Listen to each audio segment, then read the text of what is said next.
the end of the first half. And technically, with the rain out yesterday and the doubleheader on Friday, it's 12 games in 12 days. That's but right. you still have the Monday off. Here's what we needed to do math. There we go. Here's the drive manager on a long stretch of baseball here at Fluor Field. It's exciting, number one. The fans here, we talk about it a lot. They're exceptional. Every night they bring the energy. It's really cool to have a great crowd every night. The interesting thing, the days at home are typically longer. On the road, we will hit in the cages second. We will hit on the field second. Here we do everything first.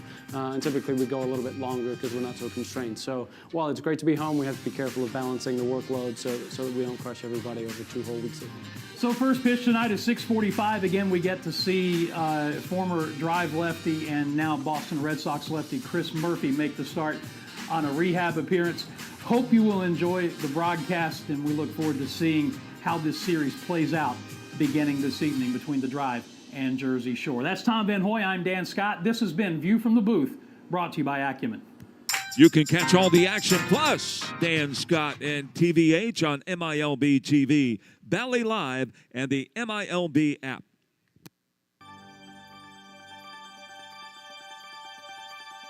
Ladies and gentlemen, please direct your attention to the pitcher's mound for tonight's exceptional this season.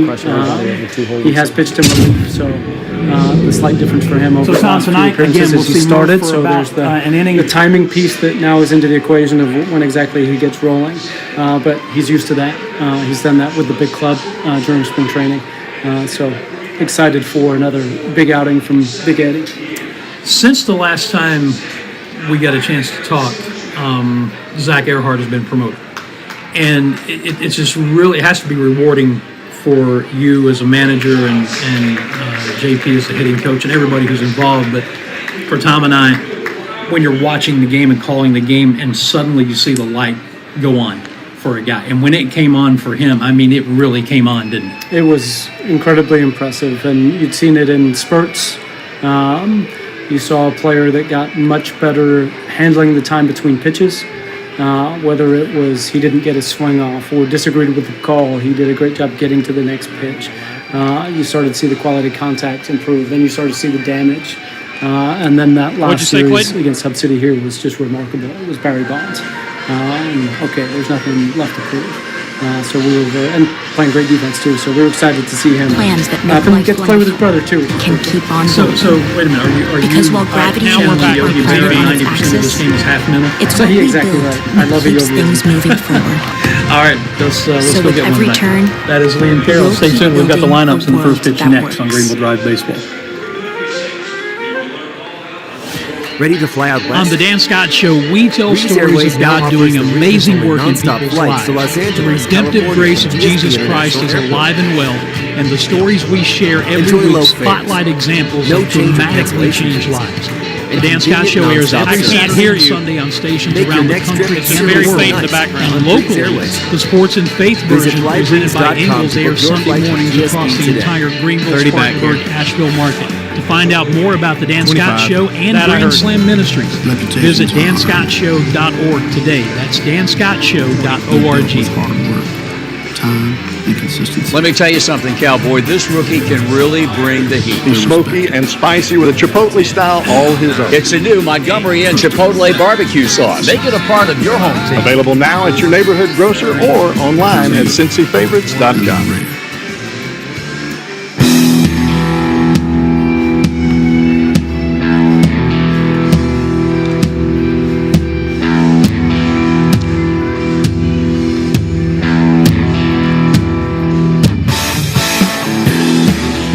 Exchange going on at home plate as we draw closer to first pitch tonight. The Drive and Jersey Shore, the first game of a 6-game series, was supposed to open up last night.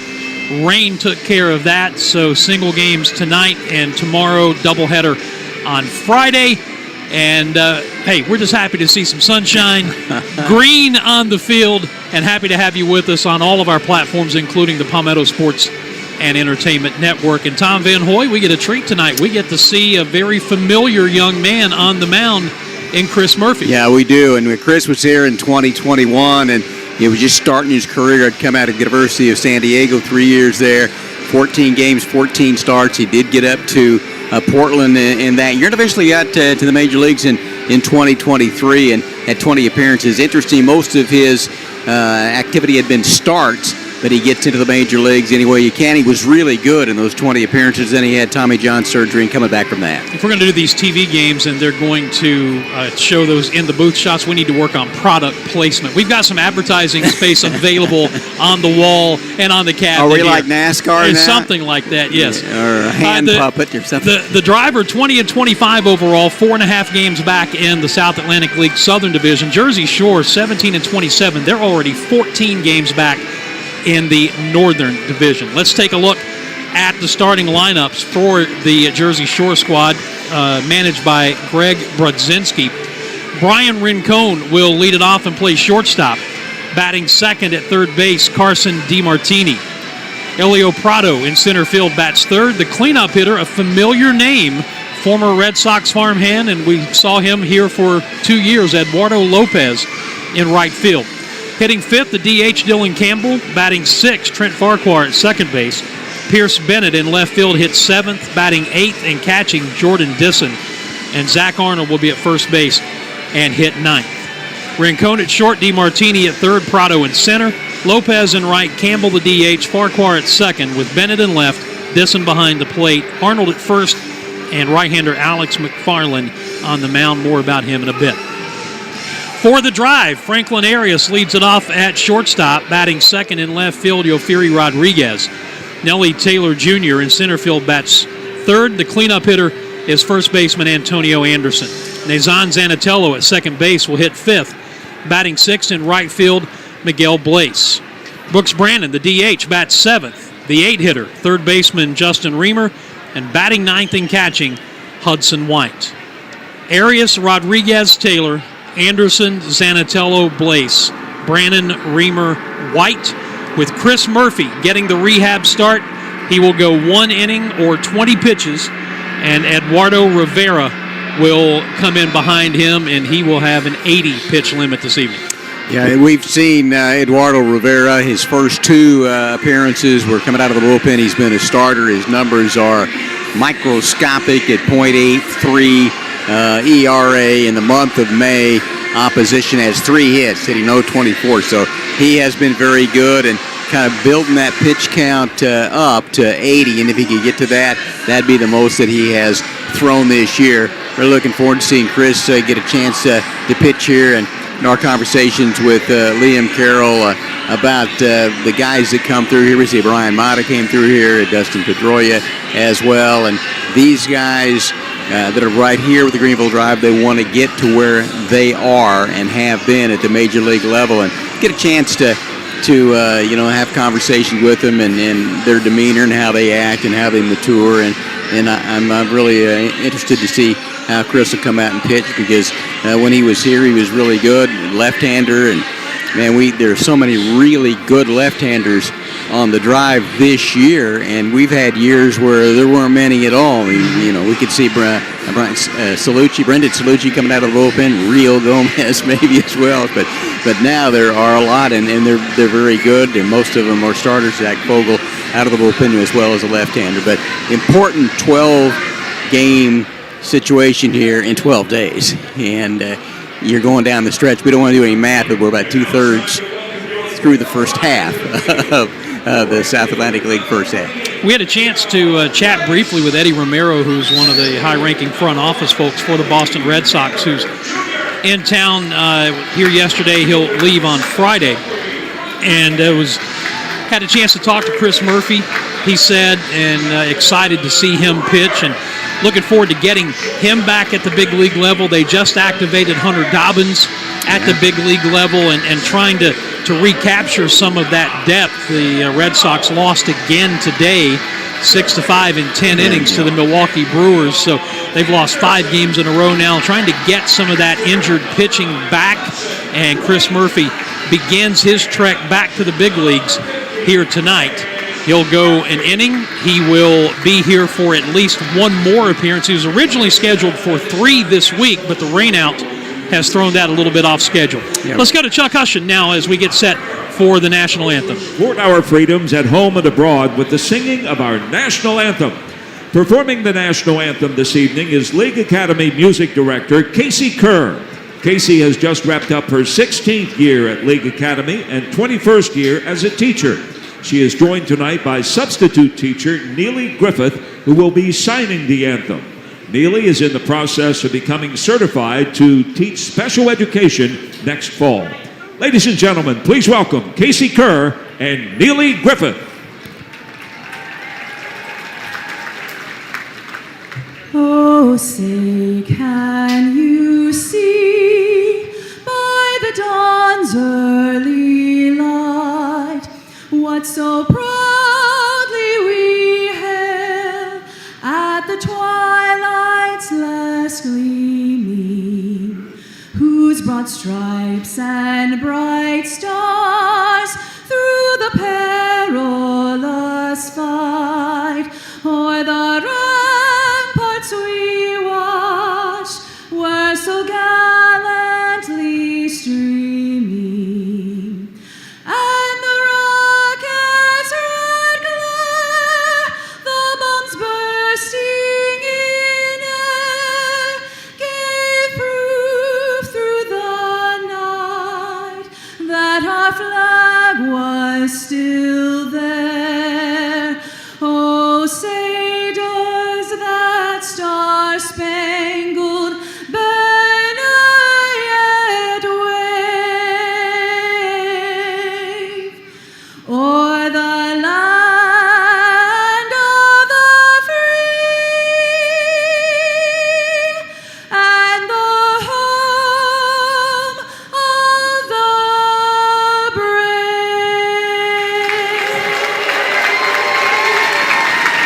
Well, nicely done. Our national anthem here this evening, and we are just about ready to play baseball. And for the first time since the 2021 season, if I'm correct on that, Tom, Chris Murphy will take the mound here at Fluor Field. Yeah, left-hander, 6'1", 186-26, out of Granada Hills, California, sixth-round pick in the draft of 2019 out of the University of San Diego. 3 years there. Tommy John surgery, April of 2024. He missed all of 2024. He had 5 spring training appearances prior to that. Very good at 1-0 with an ERA of 3.86. 2023 Boston, 1-2 with an ERA of 4.91. 20 appearances, and all of those were in relief. He had 1 save, 47 2/3 innings, 50 hits, 49 strikeouts, 17 walks. And he was the first Boston pitcher to go 2+ innings in relief in his first 8 appearances, and 11 straight, in fact, to begin. And one of the other notes there, he's second in Major League Baseball history with 2 innings plus in 14 of his first 15 appearances. So unbelievably successful when he went from Worcester up to the big leagues in 2023. Stan said here in 2021, 5-3 ERA with the drive, 4.21, 14 appearances, all starts. 68 in third innings, 36 runs, 32 earned, 62 hits. He struck out 51 and walked 23. Then up to Portland the end of 2021, where he went 3-2 with an ERA of 5.45.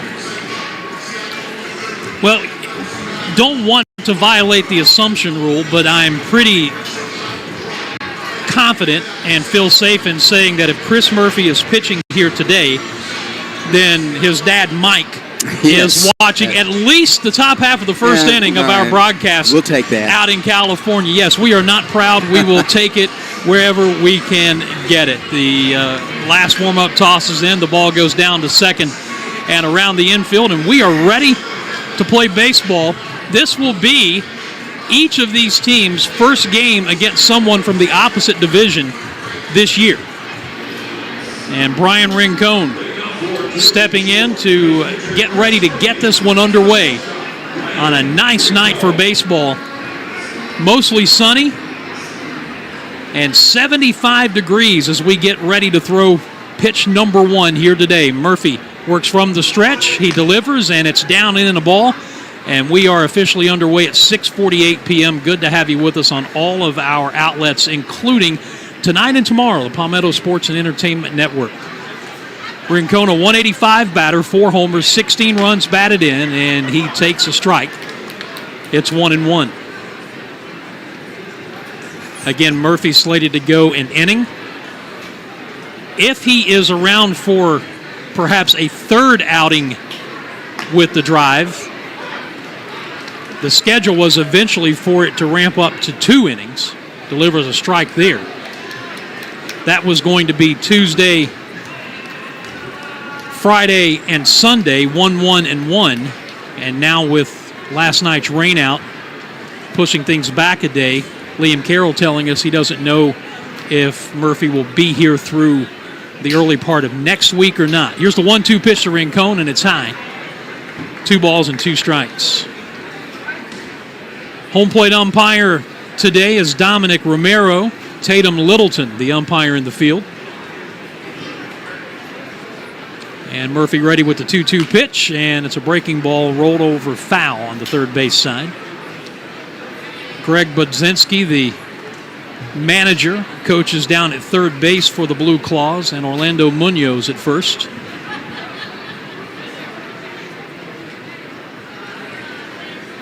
Murphy looking into Hudson White for the sign, and again the 2-2 pitch. And he took something off and missed high with a changeup, 3-2. On a rehab assignment, it's not about results. It's about getting back out, getting through whatever the assignment is healthy, and starting to get a feel on the mound again and ramping yourself up. A high fly ball foul and out of play down the left field line. And the count holding at 3 balls and 2 strikes on Brian Rincon, with Carson DiMartini and Elio Prado due up.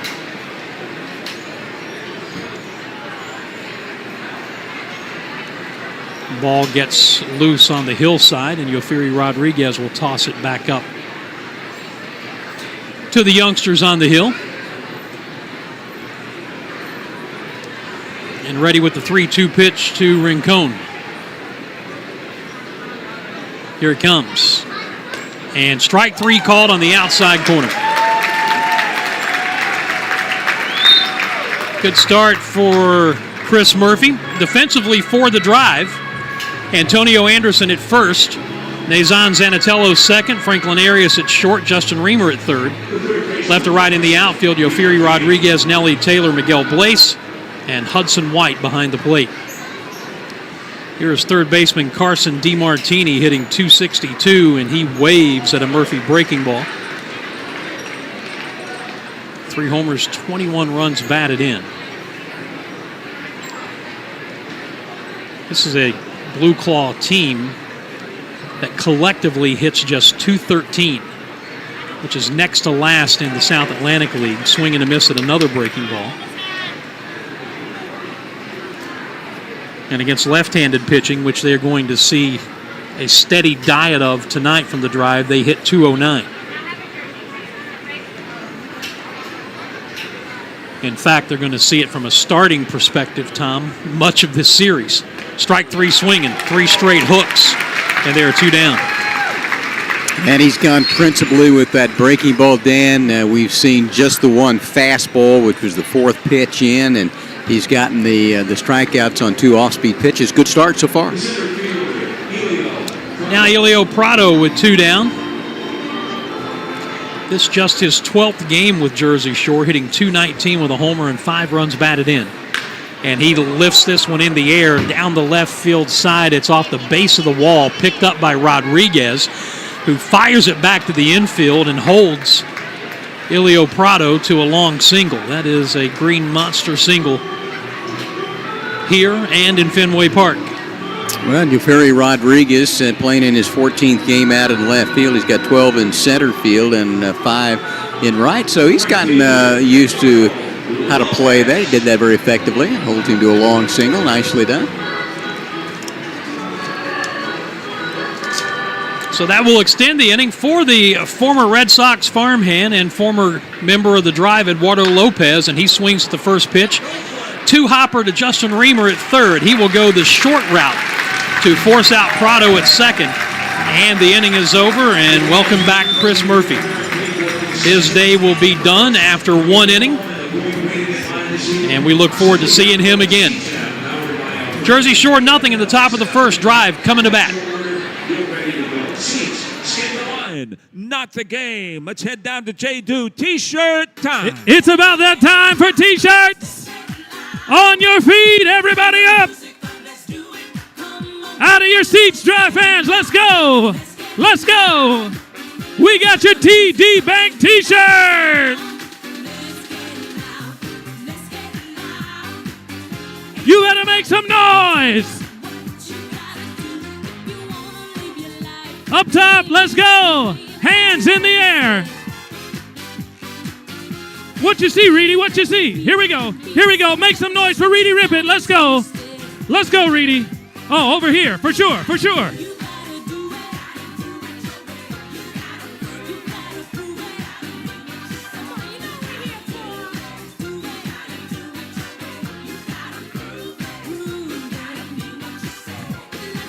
We got one more, Reedy. One more. Here it is. Here you go. Here you go. Let's go.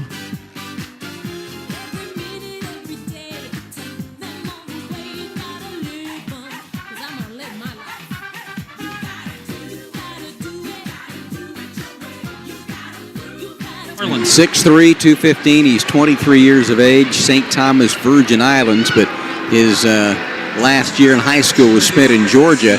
Fourth-round pick in the draft of 2022 out of Miami. 3 years there. 0-4 ERA, 4.55. Ninth appearance All-Stars. 29 2/3 innings. 18 runs, 15 earned. 28 K to 16 walks. He is the number 18 prospect MLB pipeline of the Philadelphia Phillies. First batter he will face is Franklin Arias, who is riding a 7-game hitting streak, and swings at the first pitch, and he pops it up. Second baseman Trent Farquhar, just back down from Double-A Reading, makes the play. Quickly, one pitch and one out. Defensively, joining Farquhar on the Blueclaws infield, Zach Arnold at first, Brian Rincon at short, and Carson DiMartini at third. Left to right in the outfield, Pierce Bennett, Elio Prado, Eduardo Lopez, and Jordan Disson behind the plate. Here is Yofiri Rodriguez hitting 196 in total, counting the 3 games that he spent in the Milwaukee organization. 2 homers, 9 RBIs. Left-handed batter takes a strike, and McFarland with the 0-1. And a breaking ball down and in, swung and fouled. It's quickly no balls and 2 strikes.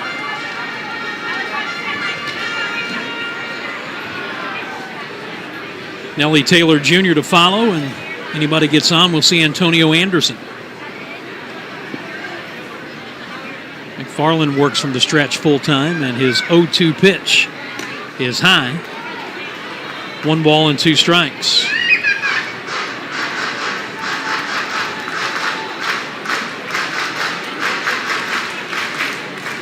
Outfield giving him some room out in right center field, and he grounds it routinely to Farquhar at second, who gobbles it up and throws him out, and there are 2 down.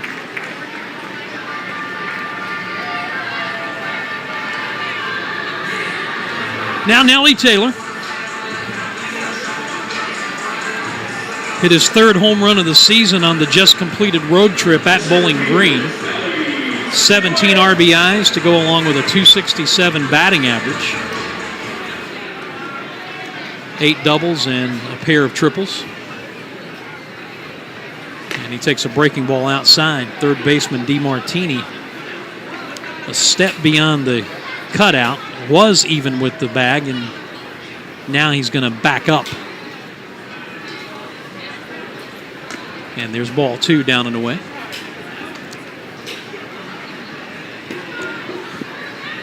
Palmetto Sports and Entertainment Network tonight and tomorrow night. Then the doubleheader on Friday. Still waiting for the official announcement of the game times. Here's a strike called. Be 2 7-inning games on Friday. 6:45 Saturday, 3:05 on Sunday. 2-1 on Taylor. 2 outs, nobody on. Scoreless, bottom of the first. McFarland dealing. And the breaking ball came in the back door and got the outside corner. 2-2.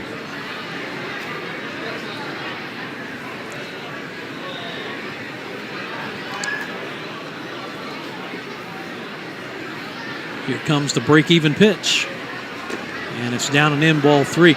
It's a very interesting story about how the doubleheader ended up on Friday, because when the game was called yesterday, it was announced immediately that the doubleheader would be played today, with game 1 being at 4 o'clock. Here comes the payoff pitch to Taylor. And check swing, he went too far on a slider down and in.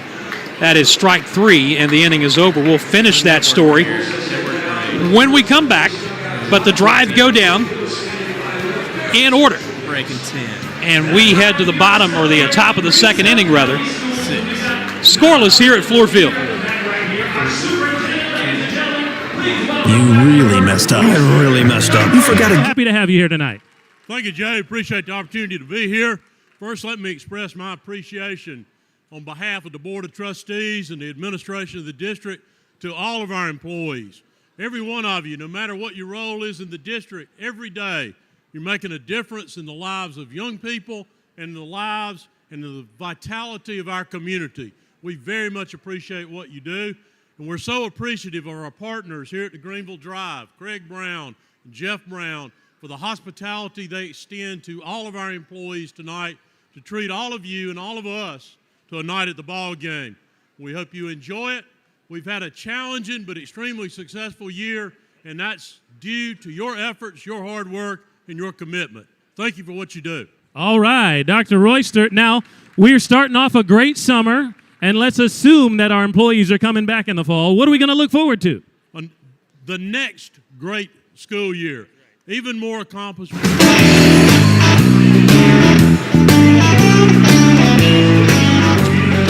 Stay up to date on all things Fluor Field and Greenville Drive. The Greenville Drive magazine is the hot spot to learn all about what's happening here at Fluor Field. Check it out at greenvilledrive.com.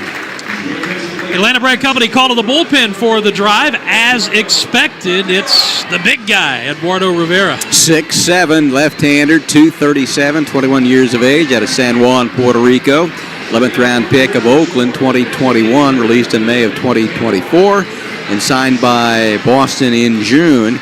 He's 11-1 with an ERA of .83. That's point. There's no number in front of that. 6 appearances, 4 starts. This will be his 5th start. And he's had a couple in relief that began early in the season. Last 4 have been on the bump. Dylan Campbell swings and misses at a breaking ball from Rivera. Chris Murphy, an inning, a hit, 2 strikeouts, 13 pitches, 10 strikes, as he begins working his way back to the big league club. The 0-1 pitch, swing and a miss. No balls and 2 strikes. Campbell, Trent Farquhar, and Pierce Bennett, the trio, due up here in the second inning.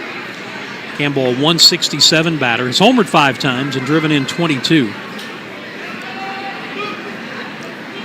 Steps out of the box now, settling back in. Farquhar Rivera rather, shaking off signs. Now the 0-2 pitch, and a changeup that missed badly outside and off the mitt of Hudson White.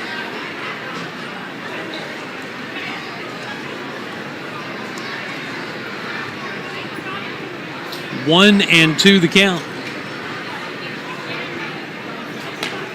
2 balls and 2 strikes. The buzz of the crowd here as people are still making their way to their seats here in the top of the second inning. It's turned into a beautiful night for baseball. 2-2 pitch. Strike 3 swinging. Took something off, had Campbell out in front, and a good start for Eduardo Rivera. Greenwood American Legion Post 20 invites and encourages you to support American Legion Baseball wherever you are. And if you're in the state of South Carolina, find the program closest to you at scalb.org. Support Legion Baseball, brought to you by Greenwood Post 20. Here is Trent Farquhar, as we mentioned, just back down from Double-A Reading. Squares to bunt and drops, or pulls the bat back, and it cost him a ball. In 37 games at Reading, Farquhar hit .197 with 2 homers and 11 runs batted in. The 1-0, he squares again and bunts it out in front of the plate, fumbled by White, and by the time he got a hand on it, no time to make a throw. The ball was a high chop Don't often see the old Baltimore chop, Tom, on a bunt. bunt. You're exactly right, Dan. It went up in the air, and I think White took a look, a great look there, and he looks out to see if maybe Rivera's going to come charging in, but it was high enough and took long enough that he knew that he was going to have to make a very quick pickup and throw, and just fumbled it. And watching the replay, the ball had so much air under it, even if he gets it cleanly on the first grab. Here's a ground ball foul outside of third. If he gets it cleanly on the first grab, he's probably not going to get Farquhar. Bennett at 241 batter with 3 homers and 15 runs batted in. And Farquhar with Michigan State, 3 years he played here. The first pitch invitational, so he's very familiar with this ballpark. Rivera with the pause at the letters, and that pitch misses outside 1-1. Going back to the story about why we are not playing a doubleheader today, it was originally announced, as mentioned, immediately following the rainout last night, that we would play 2 today beginning at 4 o'clock. The 1-1 pitch, and therefore a strike, 1-2. But you may recall that, I think it was last year, minor league players unionized. And the players union vetoed the idea of playing a doubleheader today because Jerseyshore has played 2 doubleheaders in 5 days. Here's Reamer backing up, spinning, throwing, and he got Pierce Bennett at first. Gave ground to get it on the big hop. His only play was going to be to first, and he set himself with the 360 spin to retire the Blue Claw left fielder. And they're 2 down, 5-3. That's a nice play. Now we'll see Jordan Disson with 2 outs and a runner at second base. So because the minor league players union vetoed that, they had to pivot. They're going to play the doubleheader on Friday. And still waiting on an official announcement of the game time, probably going to be in the 4 to 4:30 range, but we'll let you know exactly what it is when it's officially announced. But then we were told we got to the ballpark today, and after further review, there's a line drive base hit into right field, charging his Blaze. Round third comes Farquhar. Here comes the throw to the plate, and it's not in time. Just a little late. Jordan Disson with the RBI single, and that's breaking news, Tom. Scoring runs against Eduardo Rivera. Yeah, it is. He's had a great start to this season. 21 2/3 innings, 4 runs, 2 of them earned, and that hadn't been money. And able to get a good 2-out base hit there, went the other way. And we know the strong arm of Blaze, who was just up the line. You're running on contact with 2 down, and able to get that first run of the ball game. So here's the number 9 hitter, Zach Arnold, 239 batter, and Rivera's first pitch is in there for a strike. Anyway, to finish the story, got to the ballpark today, and apparently after talking with the union and the Jerseyshore players said, hey, we don't care, we'll play 2. It was said, well, we can play the doubleheader today if you want to, and by that time it was too late, so the doubleheader scheduled for Friday.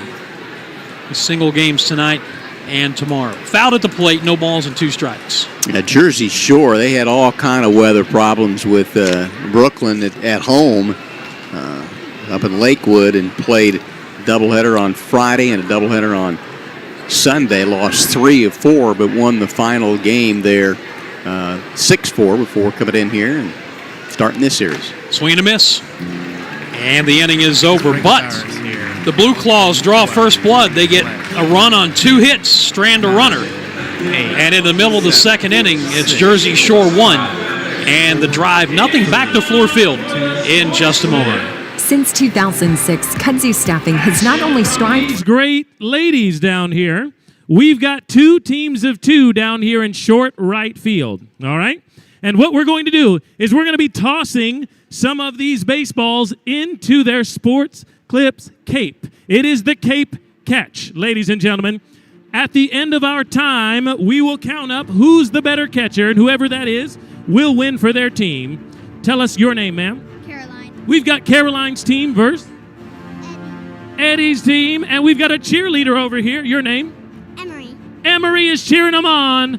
On your mark, set, Go! go! All right, ladies, give us a good high arc in there for the Sports Clips Cape Catch. At the end of our time, we're going to count them up. Whoever's got the most in their cape will be our champion. Fans, cheer them on! It takes a lot of work and a lot of... Both on Facebook today.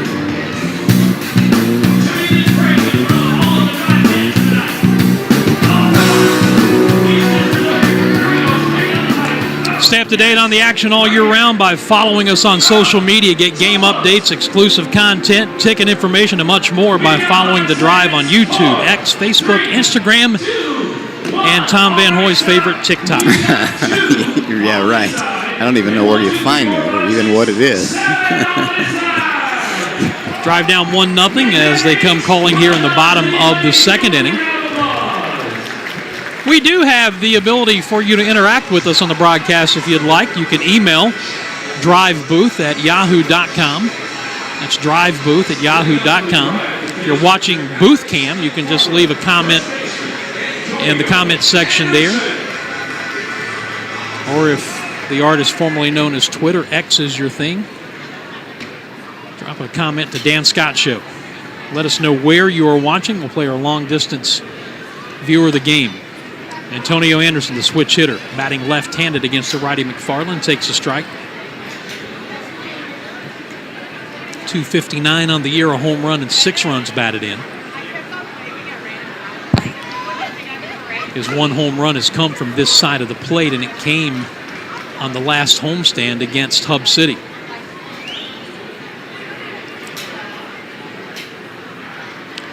No balls and 2 strikes to him. And the fastball is outside. 1-2. It's good to see our buddy Philden Culbreth here, the retired Major League umpire who still works in a supervisory capacity. 1-2 pitch, just off the plate outside. He is here again tonight, watching over these 2 young umpires who, like the players, trying to work their way to the big leagues. 2-2 pitch, and Anderson fouls a slider off down to the far end of the Drive dugout, first base side. And it was also good to see former big leaguer and now scout, Greenville native Doug Strange, who popped into the press box to say hello today. 2-2 pitch. Breaking ball just missed the outside corner, 3-2. Of course, back when Doug was in the prime of his career, so was Chris Berman on ESPN. So he was Doug People Are Strange. Payoff pitch is fouled out of play left side off the screen in front of the hillside.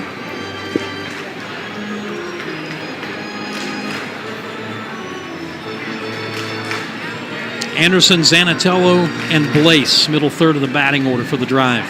Again, the payoff from McFarland to Antonio Anderson. And again, he punches it foul.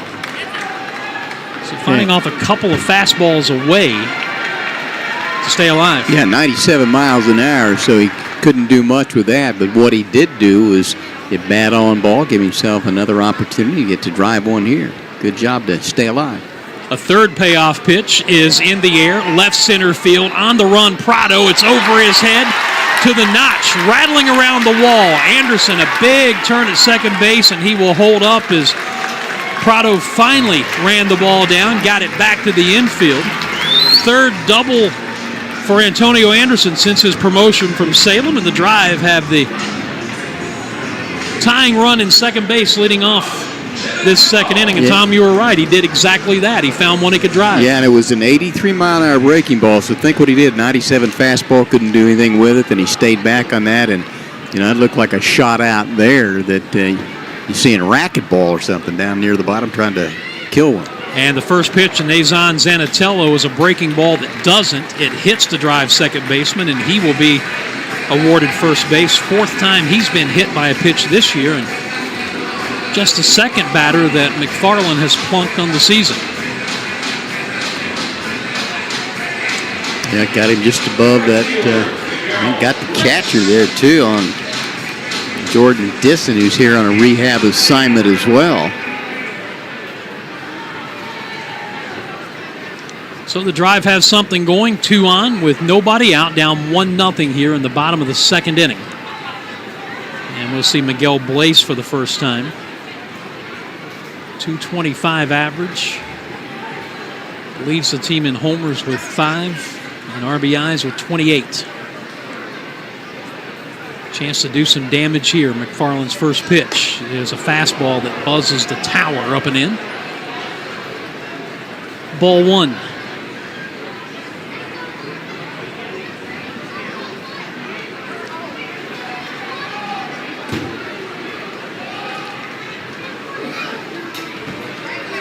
Right-hander with the pause, the 1-0.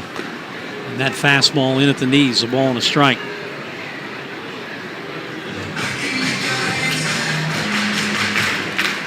Shadows moving out toward the first and second base bags. Sunfield is right field here, and a pop foul back over our head on a breaking ball. 1-2. Yeah, if you're wayward, particularly inside with 97, 98, you may not want to dig in too much. McFarland ready with the 1-2 to Miguel Blaze.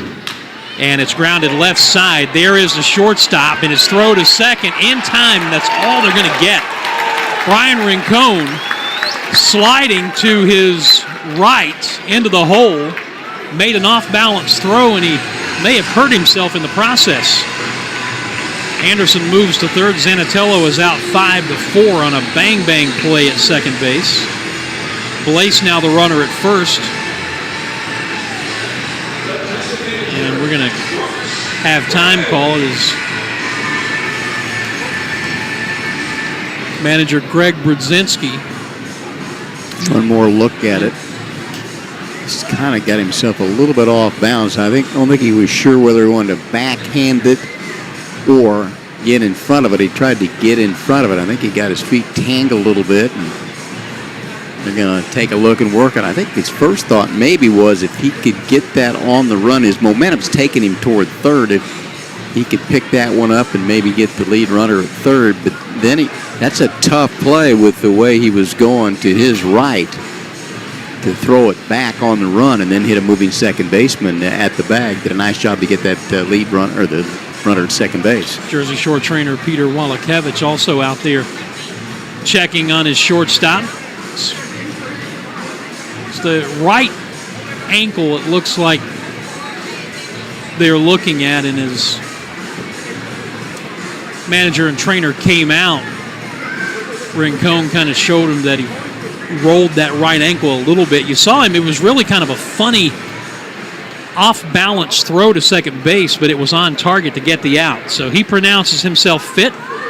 Runners on the corners with one down, and now Brooks Brannon who steps in. Brannon is on a hot streak. You see it on your screen. Last 5 games, 9 for 18. Has hit in 4 straight. And he lifts one out into shallow left field, and it's off the glove of the diving shortstop Rincon. Picked up in foul territory. The throw to third not in time, and Brannon will sneak into second base on the throw. A looping line drive that Rincon diving for, just got a glove on it. Couldn't make the play. Anderson scores to tie it at 1, and the drive with runners at second and third. I mean, it's amazing how this game works, Dan. That's the shortstop that we just talked about. Had a little bit of an ankle issue there, and then what happens? He's got to try to make an incredible play. Great job to get there, just couldn't field it. And then a good read by Brannon as that throw went to third. And, I mean, it was going to be close, but Blaze could run. He got there as well. Jordan Disson out to the mound. Give me a chance to remind you that you already know about the great fresh food at Arden's Burger and Grill in Central. Now Arden's also operates Beef and Rib in Westminster. 2 great ways to step up to a delicious plate. Find Arden's and Beef and Rib on Facebook today. All right, Justin Reamer will step in now with a chance to give the drive the lead. came off the injured list on the last homestand against Spartanburg after missing a month with a shoulder injury, hitting .238 with 4 runs batted in. And he takes a breaking ball low, ball 1. Blueclaws will play first baseman Zach Arnold well off the line, but in at the edge of the grass. The third baseman DeMartini even with the bag. Middle infield back. They'll concede a run there. And that breaking ball misses low and away. 2 balls and no strikes.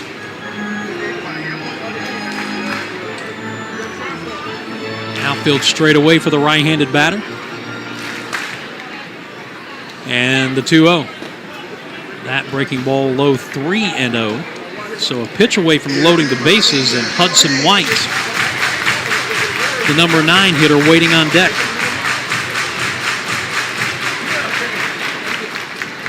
Farnham with the set, the 3-0 pitch. And strike 1 called at the knees on the outside edge. 3-1.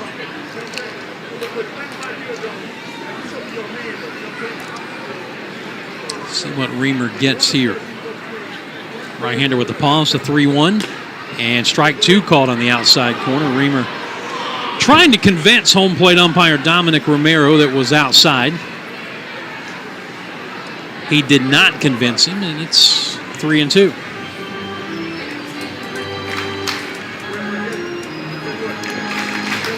Miguel Blaise at third. Brooks Brandon at second, 1 out. A run in. Each team has scored a run in the second inning. Payoff pitch to Reamer, and he bounces it through the right side into right field for a base hit. Blaise will score. Brandon will be held up at third. They had actually drawn Farquhar, the second baseman, in, and in doing so, took away the angle. He might have been able to make the play if he was playing back. Instead, Reamer punches it through. His 5th run batted in. It's 2-1 drive. Yeah, if he's playing back, that's a routine ground ball to the second baseman. But with the contact and with Blaise on third base, he was going to score anyway. But it provides another opportunity. Only 1 down. Brandon held up at third, so they're on the corners for Hudson White. Hitting just 184, a homer, and he's knocked in 11. First pitch to him is a breaking ball that catches the inside corner.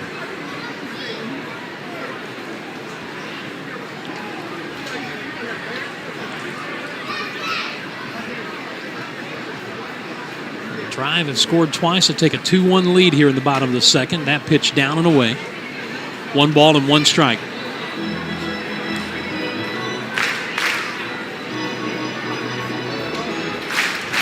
Infield back at double play depth. The 1-1 misses up and in. And it's 2-1.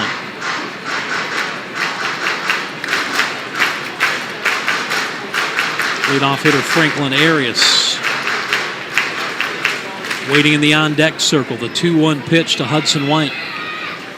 And he waves at a breaking ball down and away. 2-2.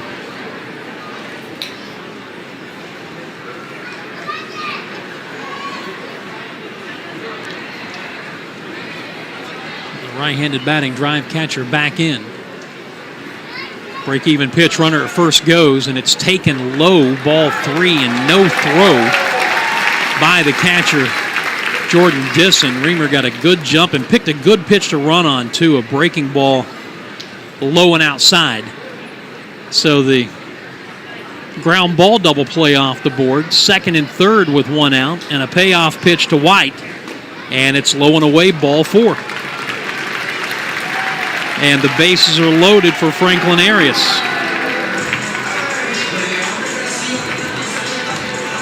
This is a situation that the Drive have had quite a few opportunities this season as pitching coach Ryan Butcher comes out to the mound.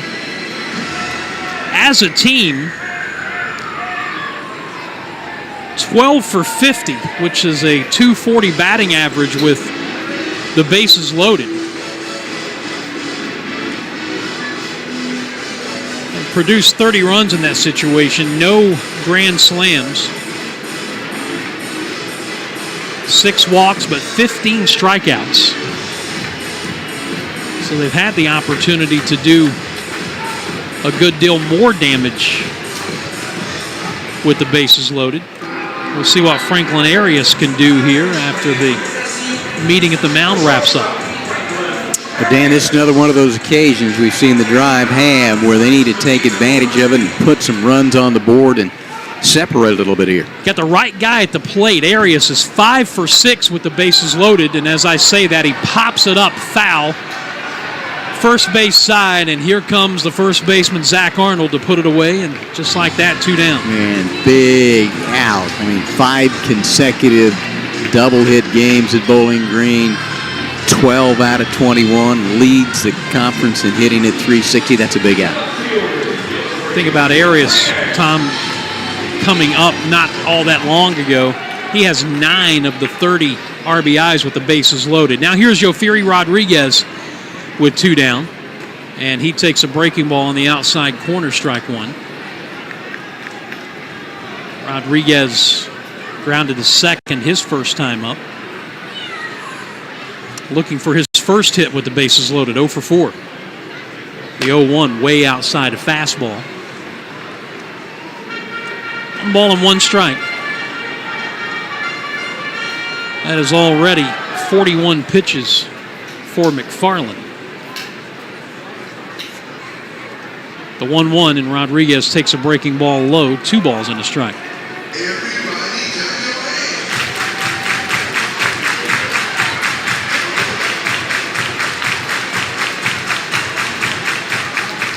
Brooks Brandon at third, Justin Reamer second, Hudson White at first, 2 down, 2 runs in, drive up 2-1.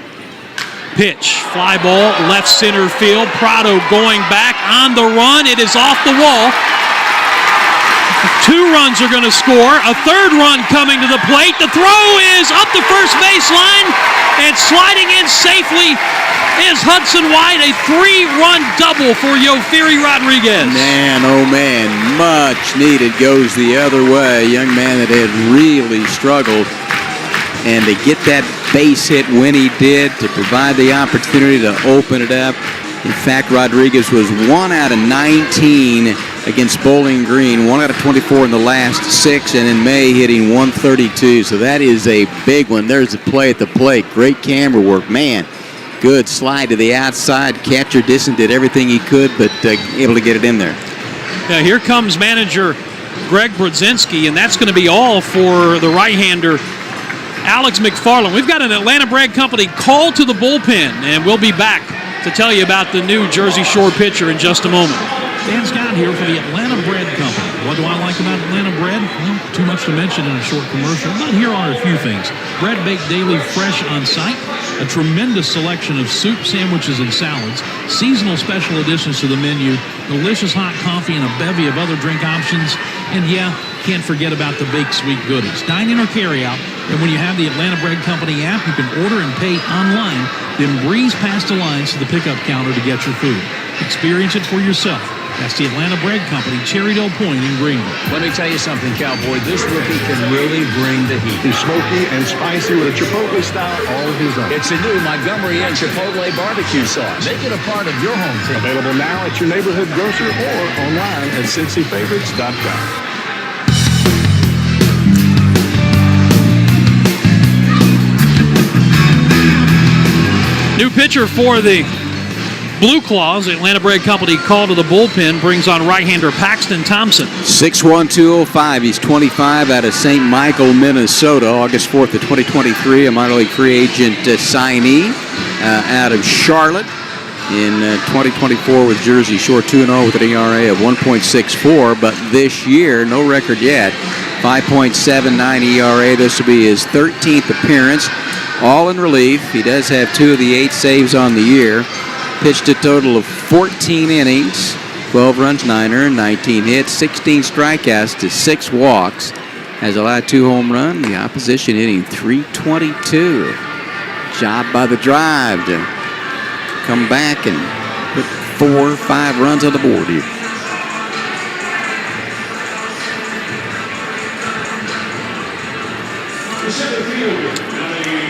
So Nellie Taylor becomes the 9th man to bat in the inning. He struck out to end the first inning. And Paxton Thompson ready to go to work on him with Rodriguez at second, 2 down. And a swing and a foul at the plate. McFarland, an inning and 2/3, 4 hits, 5 runs, all earned. A walk, a strikeout, hit a batter. 43 pitches, 25 strikes, and of course Rodriguez out at second base. His responsibility. And we've seen the drive come up with 3 hits with runners in scoring position in the inning, 1 with 2 outs, the 3-run double by Rodriguez. The 0-1 to Taylor. Checked to swing, and it cost him a strike. Drive as a team hitting 232 coming in, but with runners in scoring position, 20 points higher at 252. And with runners in scoring position and 2 outs, 248. So these situations, they have been better than their overall team average, and we're seeing it here again in the second inning. The 0-2 pitch coming to Nelly Taylor. And he swings and he skies it out into shallow center field. Coming on is Prado. She drifts in towards left center, makes the catch, and the inning is over. But a big inning for the Drive as they put a 5 spot on the board. And after 2 complete innings here at Fluor Field, Drive on top of Jerseyshore by a score of 5-1. Lakeville Baptist Church in Inman invites you to worship with us. We're High School, who join forces to make dreams come true. I'm Miss Ruland, and I teach ID Mod. Okay, what is it? What is this picture? My students, I have 14 of them. My kids are some of the best people that I have ever met. They are kind, they're hilarious, they are just the best people ever. There you go. Dr. Barbary actually already had an interest in beginning a unified sports program. Unified Sports is where we bring in our general education students and our exceptional learners and combine the two and create a sports team. It's really awesome. I think that all of the people that are involved are they're great role models. Good job, T. Good shot. It really takes all of us to make it happen. 1, 2, 3, Jackets!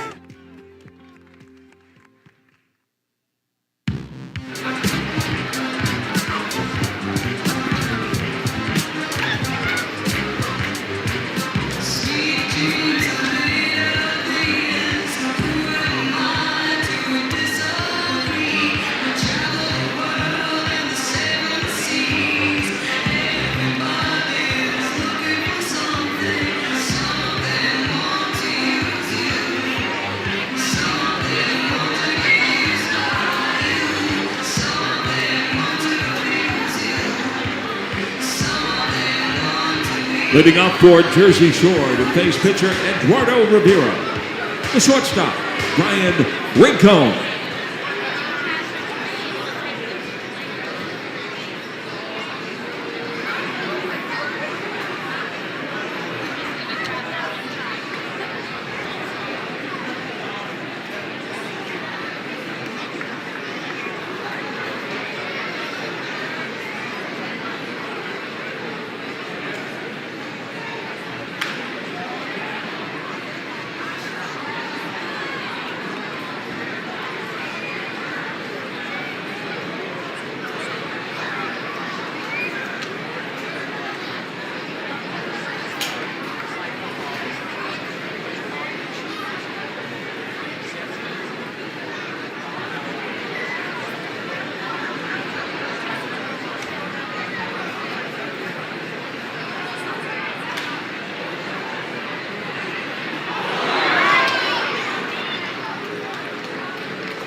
Third baseman, Carson DiMartini.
The center fielder, Elio Prado.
The right fielder, Eduardo Lopez.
Field. He did do a fielder's choice his first time up to end the first inning. And he goes off speed again.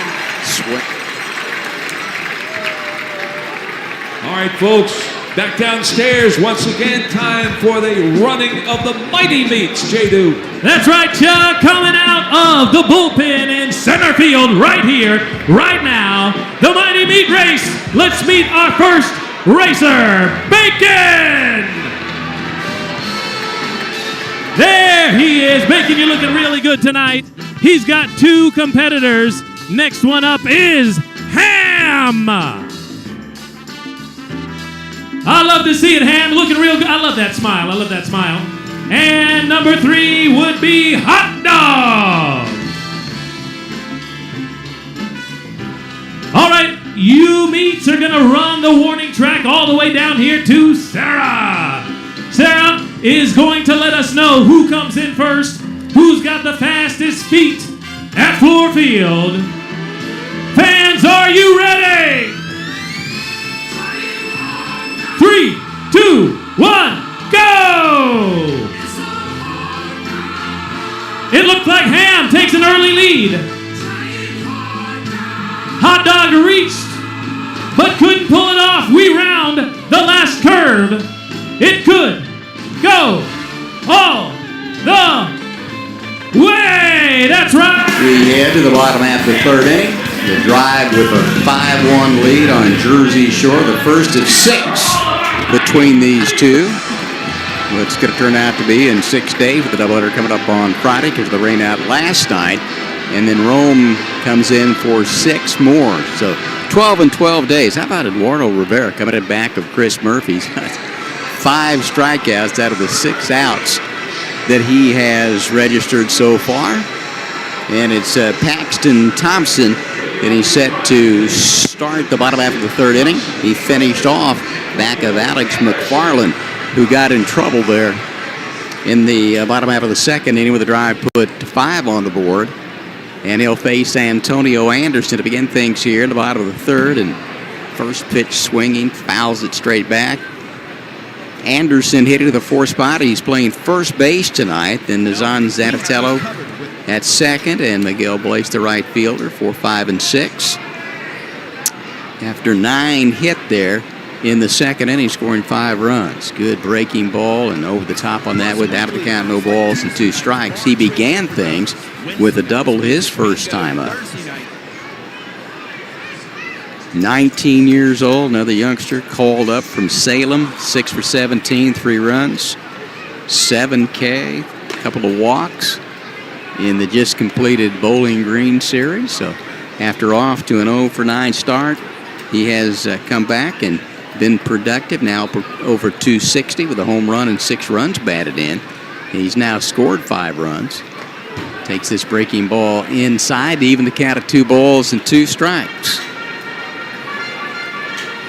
How about this? The Greenville Drive playing a team from the north for the first time this year, as Thompson working from that third base side, the right-hander, the left-hand hitting Antonio Anderson. I'm sure he knew where that ball went. He hit it off the end of the bat and then kind of stood there for a moment and then goes, oops, I better get going here. So good job on a 72-mile-an-hour breaking ball, outer part of the plate, and he just, as the cliche goes, served it out into left field as Bennett got it back in, but kind of taking a look there, and he's on to start things like he did in that 5-run bottom of the 2nd inning. And we have seen the left-hand hitters for the Drive going the other way here tonight. 5th hit of the ball game for the Drive, and here is Nazan Zanatello. First pitch swinging, and he fouls it out of play. He was hit by a pitch his first time up. It has been a struggle for Zanatello. 160 coming in, 2 home runs, 12 runs batted in. 0 out of 18 with 11 strikeouts at Bowling Green. 2 out of 19 against Hub City. And in May, just 0.96, 7 out of 73. So he'd love to get it going. Fastball up, 98.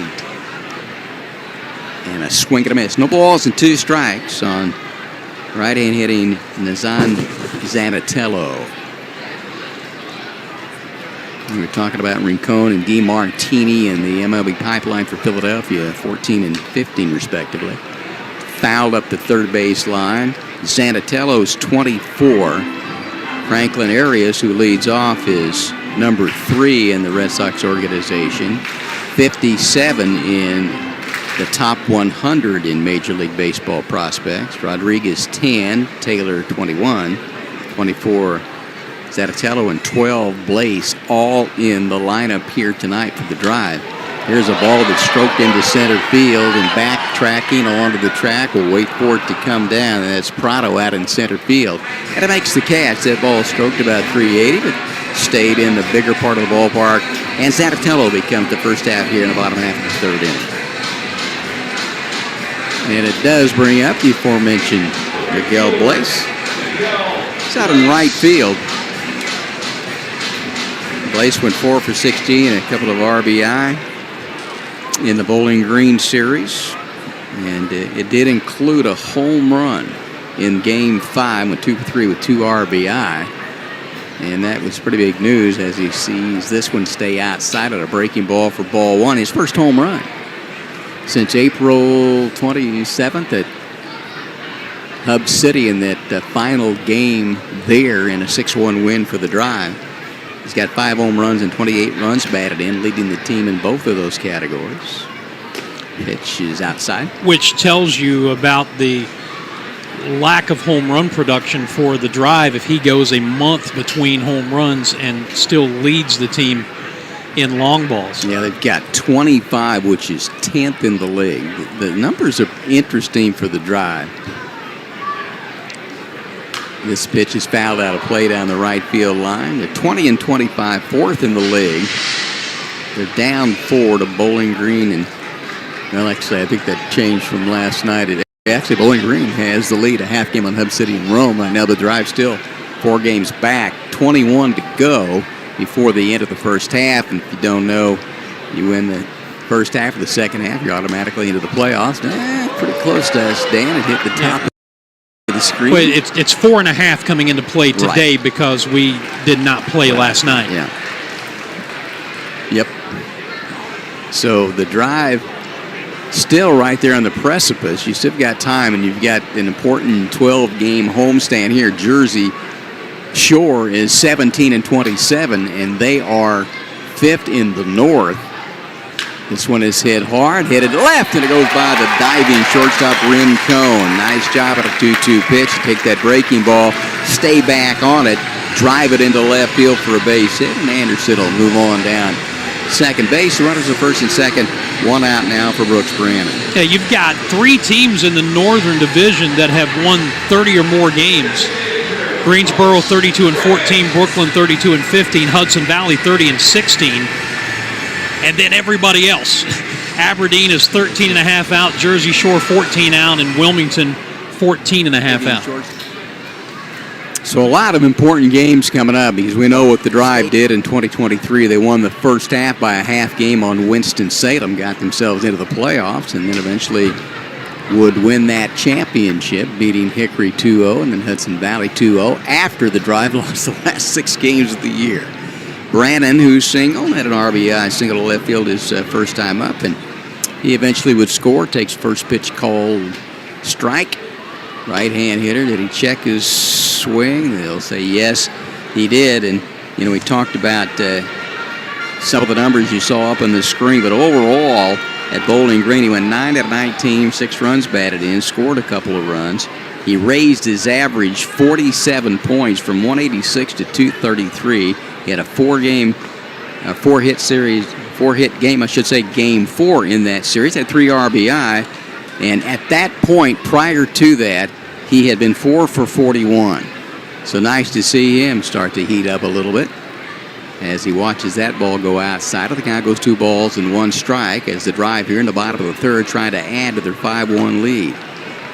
Stays off that breaking ball, middle of the plate, goes outside, and that's one of the situations that a number of the Drive players have had this year, chasing that breaking ball off the plate, and he watched it go wide of the mark to get ahead of the count, 3 balls and 1 strike. And in on the fist, dumped into center field on the run, and it'll be a base hit. Picked up by Prado, throws it back in. Everybody goes 90 feet. Had to just hang in there because you didn't know if Prado was going to be able to make that play. So you read the key. Both did successfully, and station to station to load them up for Justin Reamer. Well, so here's Brooks Brannon. The launch angle and the exit velocity on either of his hits not going to light up the charts. He has blooped one into left to drive in a run, has blooped one into right center now to load the bases for Justin Reamer. Well, Reamer hitting to the A spot. He's playing third base tonight. We've seen him at second. We've seen him 1 game out in right field as well, out of Wright State. Thompson delivers this pitch, and he starts him off with a breaking ball called strike. That base hit by Reamer, he picked up an RBI, and that came on a 98-mile-an-hour pitch, outer part of the plate. And the second baseman, Farquhar, was in a bit, and he hit it right past him into the outfield to pick up that RBI. Like to get another one here. There's a fastball, comes back, inner part of the plate, and gets the call on that one. No balls and 2 strikes now on Reamer, but at 238. He plays in his 15th game. Had that injury earlier in the year, the shoulder, and he was down for the count for a little bit before he came back a couple weeks ago. Outside with that breaking ball, 1 ball and 2 strikes. That was a kind of a weird game for him. A fastball up and in at 93 hit him in the helmet. He was okay, and then he goes back out in the field and tries to make a diving, tumbling play. Lands on that shoulder, and he landed on the IL for a little bit. Need to protect here on 1-2, and he hits a bounding ball right back up the middle. Could be 2. Second one, here's the relay, and it is not in time. Wasn't hit quite hard enough, and had big bounding ball and had to wait for it to come down. The run will come across. The drive lead at 6-1 here in the bottom half of the third inning, so a good job by Reamer as you get one more look at it. And I'm wondering if they might have had a better shot of turning that if Farquhar either takes it to the bag himself or steps in and tries to tag Brannon, who is coming by. They got the force, and Reamer picks up his second RBI of the game. How about that? He's got 6 on the year, and the drive had gone up 6-1 here with Hudson White at the plate, who walked his last time up, and just off the plate for a ball. Hudson White coming out of Arkansas with the team a little bit last year. Like to get it going to the offensive side. Played in 3 of the games. Bowling Green went 0 for 9, a couple runs. 3 strikeouts, walked twice. Raymer fake going, and he'll go back to the bag, and this pitch is taken. 1 ball and 1 strike. We mentioned earlier that 132 games, and the Drive will play 108 against the South. 24, Hub City, Rome, and Winston-Salem. 18 with Asheville, Bowling, and Bowling Green, which leaves just playing 3 teams in the North. 6 with Jersey Shore here, 6 at Hudson Valley, and then 12 with Greensboro. Big swing and a miss on a big sweeping breaking ball. 1 ball, 2 strikes. Yep, Greensboro is in the North. We have like 2 years ago that we had It's 7 teams in the South. Greensboro was in the South, and 5 teams in the North. So the Drive won't play Brooklyn, Aberdeen, or Wilmington this year.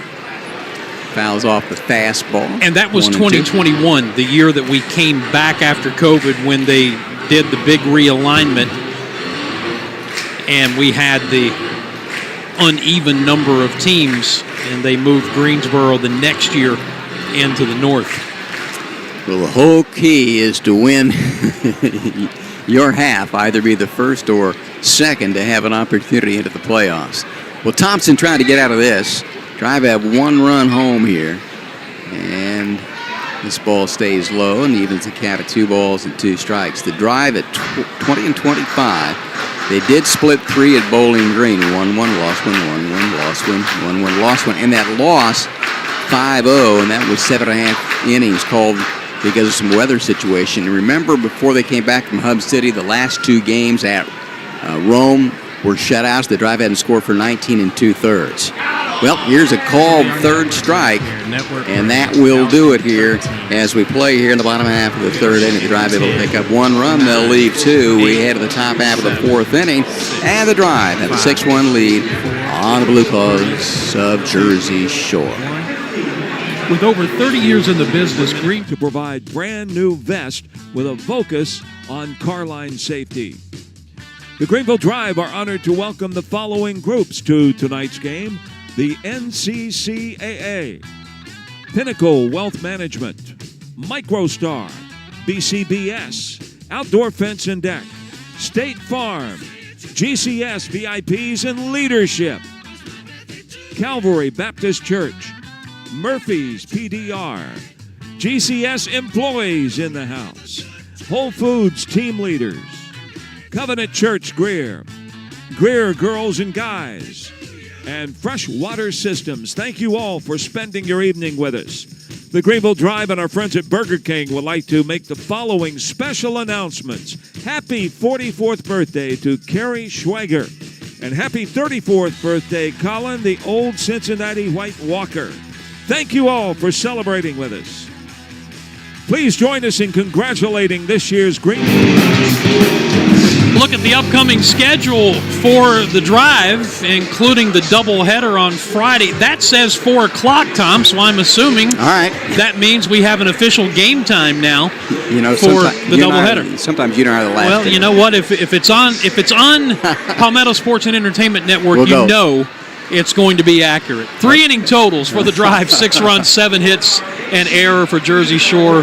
1 run, 3 hits, and no errors. What are your thoughts about Chris Murphy? He started, if folks just joined us, rehab, 1 inning, and then Eduardo Rivera has been outstanding as well. Well, I think the big thing is that he's going to build confidence coming back, getting on the mound in games, working his way back, confidence that elbow is 100% healed. And once he gets over that mental aspect of it, we know that he's got the physical talent. Yeah, we talked about of the 13 pitches, either 11 or 12 of them were breaking balls. So utilizing that effectively, particularly on the 2 strikeouts he had on Rincon and DeMartini to begin the ball game, gave up a base hit and then a fielder's choice before he gave way to Rivera, who starts Dylan Campbell with the breaking ball for a called strike. The next one taken inside, even the count at 1-1. Campbell, Farquhar, and Bennett, 5, 6, and 7 here in the top half of the 4th inning. The drive with a 6-1 lead on the Blueclaws of Jersey Shore. Swing and a miss. Outer edge at 87, just off the plate. That's a tough pitch. It looks good out of the hand. Starts middle of the plate, ends up off the plate, and you kind of swing and can't make that contact, and that's what happened to Campbell his first time up, and he was struck out swinging at 88. And every one of the 5 strikeouts have been with an off-speed pitch. This one's in the dirt, blocked by Hudson White, and it evens the count. 2 balls and 2 strikes. Campbell came in at 167, leading the team 5 home runs, leading the team with 22 runs batted in. 4 doubles, and tied for the team lead with 2 triples on the year. And he fouls this one out of play down the right field line. 17 and 27, 5th in the North, 14 and a half back of Greensboro. Coming off 7 games they played against a really good Brooklyn team. Won 3 out of 7 at home, and did have those doubleheaders on Friday and Sunday, again with some weather up that way. Off the plate, again, 3 balls and 2 strikes. So against Brooklyn, scored 4.5 runs per game at 236, including 7 home runs. Campbell hit 1 of those. DeMartini and Ware, who's not in the lineup tonight, hit a pair of home runs. 3-2 pitch, stays upstairs and with a breaking ball, and Campbell does a nice job to draw a leadoff walk here in the top half of the 4th inning. Hey, Tom, let me remind folks, if they need banners, stadium graphics, event materials printed, they can call Greenville Print Solutions, as many people around the region and the country do. GreenvillePrintSolutions.com on the web. Well, here's Trent Farquhar. He's shown bunt his first 2 times up, and swings and misses on this pitch his first time up back in the 2nd inning. That was off the plate, and it took a high hop there, and he was able to beat it out. He eventually would score at an RBI by Jordan Disson to take a brief 1-0 lead in the top of the 2nd inning before the drive scored 5 in the bottom half to grab that 5-1 lead, and now lead at 6-1. Next pitch called strike, again effective with that Osprey breaking ball. When that fastball, you can run it up there at 99. The velo has been up since signing with Boston. We talked about 11th round picked out of Oakland in 2021. Released in May of 2024 and taken by the Drive then, signed by the Drive then. On down to second base where the stolen base is Campbell. He's now 8 out of 9. Throw went on the left-hand side and easily in there. And that becomes the second stolen base of the night for Jersey Shore. But it's also a strikeout of Farquhar, and whatever section he was batting for, he's the Burger King K-Man of the night. They got free food. What the Drive have been able to do is to get a strikeout on those that have taken off. So I guess, you give up 90 feet, but you get the 1 out, right? Here is Bennett at the plate now. He hits in the 7th spot. He plays left field. 241, 3 home runs, 15 runs batted in. He grounded out to Justin Reamer his first time up back in the 2nd, and really did a nice job there. Reamer over at third base. 7 games at second base this year. This will be his 7th at third, and he's played the 1 in right field as Bennett swings and misses, and the count goes to 0-2. looking for yet another strikeout, which would be number 7. It's lined over the leaping reamer into the left field corner. It bangs off the wall, in fact, there. Throw will go into second base, and on a slide safely with a double and an RBI as Campbell comes around to score that stolen base, set it up, able to get it and go down and hit it over the leaping third baseman Justin Reamer for an RBI, number 16 on the year. Well, as good as he is with that breaking ball, there are times when you've got to rely on the old number 1. And you've mentioned it. He has gotten every strikeout with the off-speed pitch. That will get into a scouting report. Called strike there on Disson. So it's all about development and learning at this level, and I can assure you that that's a conversation that Bob Kipper will have with his big left-hander. Right-hand hitting Disson. He's the catcher. He mentioned he's here on a rehab assignment as well. He's played 8 games down here at High A. And he's down to the count, no balls and 2 strikes. So with that said, it'll be interesting to see what pitch comes here as he looks for his 7th strikeout. As we play here in the 4th inning now, and this is his 3rd inning of work. And delivers the 0-2, and he goes fastball, but this one is off the plate, low and away at 98 miles an hour. Blueclaws average 4.6 per game. That's 8th at 213. That's number 11. They've hit 35 home runs. And high and away with an off-speed pitch, and evens the count at 2-2. So when you start looking at the numbers, on base 8, slugging 7, OPS 8. So down at the bottom in that particular part of the category, and then you look at the ERA at 5.56, and that's 11. So that's kind of a tough combination, and part of the reason 17 and 27 at this point. Misses a 3rd straight time. The count goes 3 balls and 2 strikes. Here in the top half of the 4th inning, the Drive with a 6-2 lead after the run scored a moment ago on the base hit by Bennett to pick up the run batted in. See, I wonder if he's not just falling in love with the off-speed pitch. Here's the 3-2. And it looked like the home plate umpire was going to call him out, but turned out he did not. He thought about it, get one more look at it here. It's a side view, and Disson tosses the bat over. So a couple walks here in the inning. And runners on first and second as the Blueclaws try to claw their way back into this one. Let's see what Zach Arnold can do. He struck out his first time up. 6'2", 205, 23 out of Temecula, California. A couple of years at Houston. There go the runners. There goes the throw down. He's going to be out without a slide. I mean, the old country mile cliche there. I mean, what a shot that time by Hudson White to throw out the sprinting Disson at second base, and easily into third base goes Bennett as well when we're looking at it. As they say, Sanatello had time to pour himself a cup of coffee, take a break waiting on the runner to get there. So that caught stealing.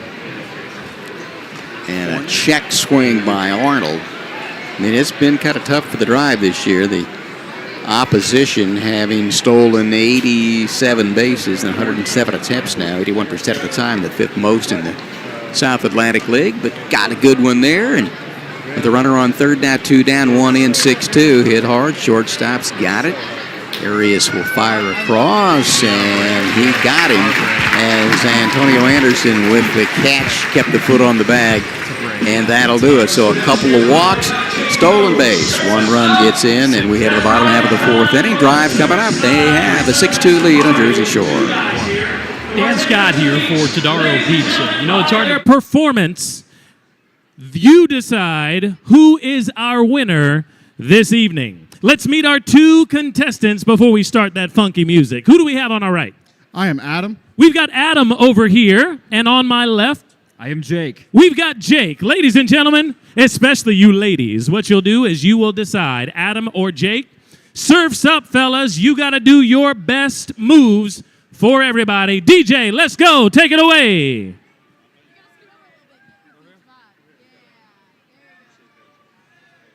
Always in Jake's play. got a couple of fans With the over Market here. Street to Darrow Come on, location, DJ. We need a little something. There it is. I like what I'm seeing so far. You decide. And Clemson. That one Dan Scott said. Okay. A little more in the hips. Come on. Give the people what they want, fellas. Well, as we come back, there is an Atlanta Bread Company call to the bullpen. Yerbel Armenta will come in. Left-hand pitcher, 6'3", 189, 25 out of Mexico. He signed July of 2019 as an international free agent. At the age of 19, he comes in with a record of 0-0. Fourth appearance, good ERA though, 2.08. Hadn't pitched much, 4 1/3. And he's allowed 1 runner, 1 hit, 2 strikeouts, 1 walk, and the opposition 0.77. So he comes in back of Paxton Thompson, who replaced Alex McFarland. And Armenta will work here in the 4th. And it'll be Franklin Arias who will lead it off here against Armenta. Let's see if he swings on the first pitch. Normally he does. Yerbel Armenta, 6'2" lead on Jerseyshore. Delivers the first pitch for a ball. Dan Scott here for Todaro Pizza. I know it's hard to believe I'm saying this, but Want to know. Arias, Rodriguez, and Taylor here in the bottom half of the 4th inning. Pop out to the second base here in the bottom half of the 4th inning. Drive coming up. They have a 6-2 lead on Jerseyshore. High, deep, left field. Will it stay fair? And it is a foul ball. And it stayed in the ballpark. It was drifting that way and sprinting for all he's worth. Bennett trying to get down there. As you well know, this is the replica of Fenway Park, and there is some foul ground down that way. Not a whole lot of room. And he ran out of room down that way, and he'll take the long walk back. Get set to do it all over again. His numbers phenomenal. 12 out of 21 at Bowling Green with 571, 3 RBI, 4 runs, strikeout, couple doubles, triples, stolen bases, 2 out of 3, 5 multi-hit games. so you're saying he was pretty good. He was real good. When you can raise your average 66 points in one series and have 5 multi-hit games in the 5 you played, and he takes this one inside, 2 balls and 1 strike. I mean, he's come in as advertised, the number 3 prospect in the Boston organization. Just pretty remarkable numbers. May hitting .395 with 11 multi-hit games in the month. In on the hands, up the middle, shortstop has it, firing in the attic. Well, that's a pretty good play there by McComb, because once that ball got over Armenta, it looked like a possibility with the way that Arias can run. He might be able to beat it out. Well, and Armenta was fooled. You know, normally a line drive back at the pitcher is coming at you 100 miles an hour. Yes. That was more like a changeup off the bat of Arias, and Armenta reached for it before it got there, and ended up clearing his glove, but nice play by Rincon at short. So with 1 down, here in the bottom half of the 4th inning, here is Ferry Rodriguez, who ran it out of the second baseman his first time up. Farland had a 1-2-3 first inning, but then really struggled in that 5-run second inning before he was replaced by Thompson. This one low and inside. And Tom Thompson went an inning and a third, 3 hits, a run earned, no walks, and a strikeout. And Rodriguez then hit that 3-run double. Left field his last time up. And swing and a miss. Fastball 90 miles an hour up. 1 ball and 2 strikes. Nice to see him have some success, because we kind of ran through his numbers. He's got 180 now, but coming off 1 out of 19 against Bowling Green, and 1 out of 24 off the plate.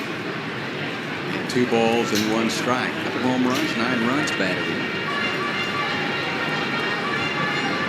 It's kind of hard to believe that he's already played 34 games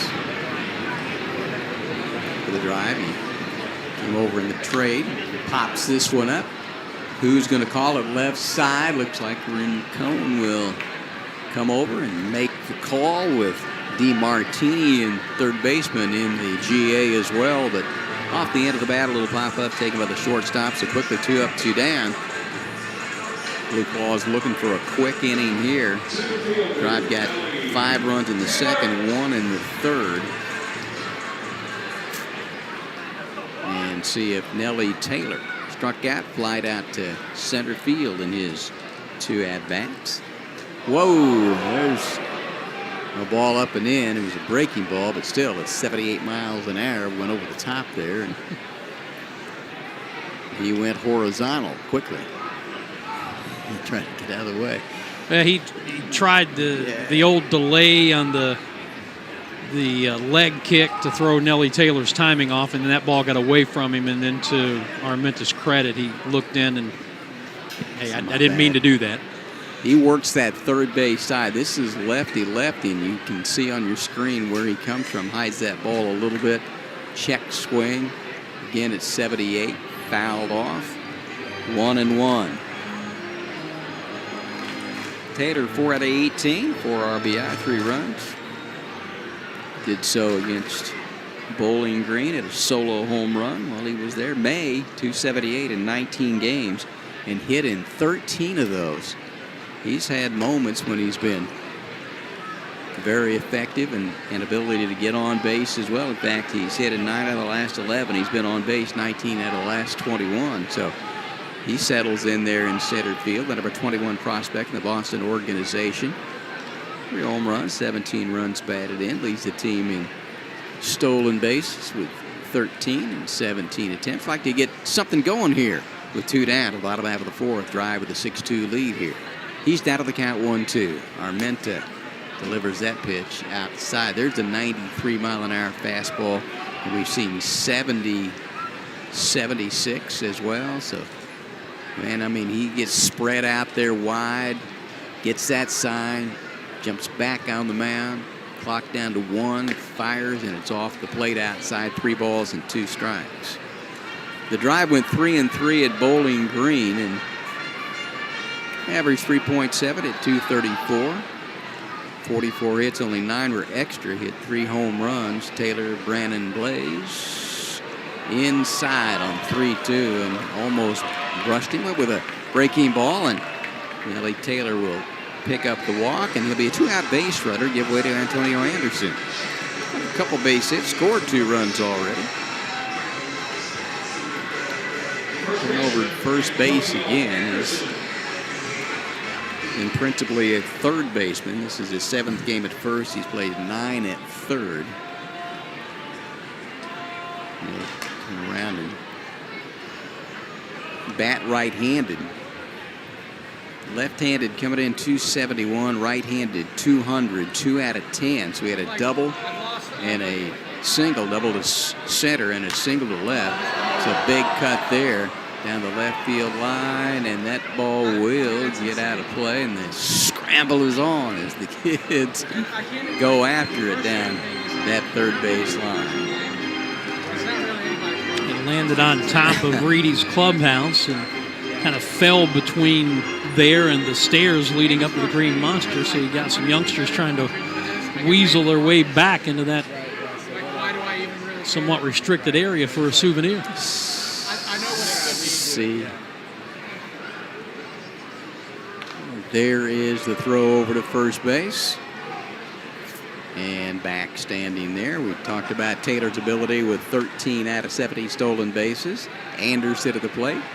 1 ball and 1 strike to count with 2 down. Armenta, the third pitcher for the Blueclaws, takes that fastball 92 up. As we well know, you can never have enough runs. Drive led Hub City 9-2 into the 9th not too long ago. That one was tied at 9, and then a memorable 12-11, 11-inning win that night for the Drive. Here's the pitch. Just off the plate and outside. It's a good look at Antonio Anderson hitting in the 4 spot. And coming up from Salem on May 6th. And he hits one into left field down the line. This ball is going to be off the top of the wall. Taylor to third, standing there, and into second, sliding safely, is Antonio Anderson. How about this? He's 3 for 3 with a couple of doubles, and he missed a home run by just a couple of feet there, but since this is the replica of Fenway, it's only about 310 down the line. But he was able to race hard out and get into second base. Played pretty well by Pryor there. Yeah, and Pierce Bennett doing what he should do in that situation with a runner at first coming around toward third to make sure he doesn't score. But that's one of those green monster balls. If he throws directly to second base, they've got a chance to get Antonio Anderson. But with a lead runner, you're not going to do that. Here's Zanatello, and he takes the first pitch inside for ball. You would love to see this young man get a big base hit here with 2 down, runners on second and third to drive with a 6-2 lead here. We play in the bottom of the fourth with 2 down. Hit by pitch, fly to center. That ball he hit last time about 380 to center with Prado shaded a little bit to the right side this time and takes the pitch called strike. Well, what you want to see is him start to make consistent contact because he's striking out about 50% of the time, and I don't care what analytics say. That ain't good. Yeah, and he's 4 for 44 with runners in scoring position, and a big swing and a miss there at an off-speed pitch. 1 ball and 2 strikes. Playing second base again tonight since Arias has come up. He principally settled in at shortstop. Being Arias has played 4 games at second base, and Zanatello for the most part. Marvin Alcantara has gone up to Portland, who kind of juggled between second and third base as well. Here's the pitch inside, and the count goes 2 balls and 2 strikes. So you've got him playing first base, Anderson. We've seen Lugo over there a little bit, Brooks Brannon as well, occasionally Juan Montero. So 2 balls, 2 strikes, 2 down, 2 on. Swing and a miss, and he got him. He went fastball at 94, and that will do it. So after a couple of outs, he had a walk and a double, and runners on second and third, and we'll leave 2 there. So we are through 4 complete. The drive with a 6-2 lead. Dan Scott back with the play-by-play when we continue in a moment. Their monumental efforts are truly worth celebrating.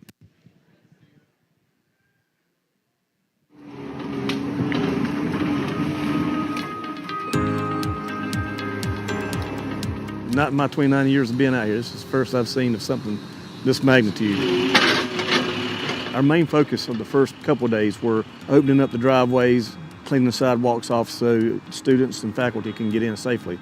Our guys did an excellent job. I think we have such a strong team of operations guys, our grounds team, our HVAC teams, our building services, and they worked the entire time, even though some of those guys had damage at their own home. And all those guys, they're all like one big family. They take care of each other, they look after each other.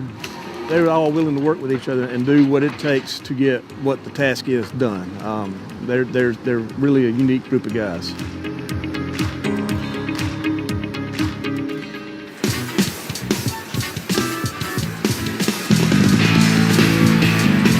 Well, I can promise you that tomorrow I will be the most popular man in the press box because Todaro Pizza will be feeding us like they do so many thousands of people around the Greenville area. Lunchtime buffet. Tonight is Wednesday night, correct? So it's dollar slice night until 10 p.m. Monday's cheap pizza night from 5 to 10. So much more. Just down the block from the stadium on Markley, it's Todaro Pizza. We are in the top half of inning number 5. Dan Scott, Tom Van Hoy with you. Drive on top 6-2. Top of the order due up for Jerseyshore against Eduardo Rivera. Brian Rincon has struck out and reached on an error by third baseman Justin Reamer. Big left-hander lets it fly and showing bunt, pulling the bat back and taking ball 1 is Rincon.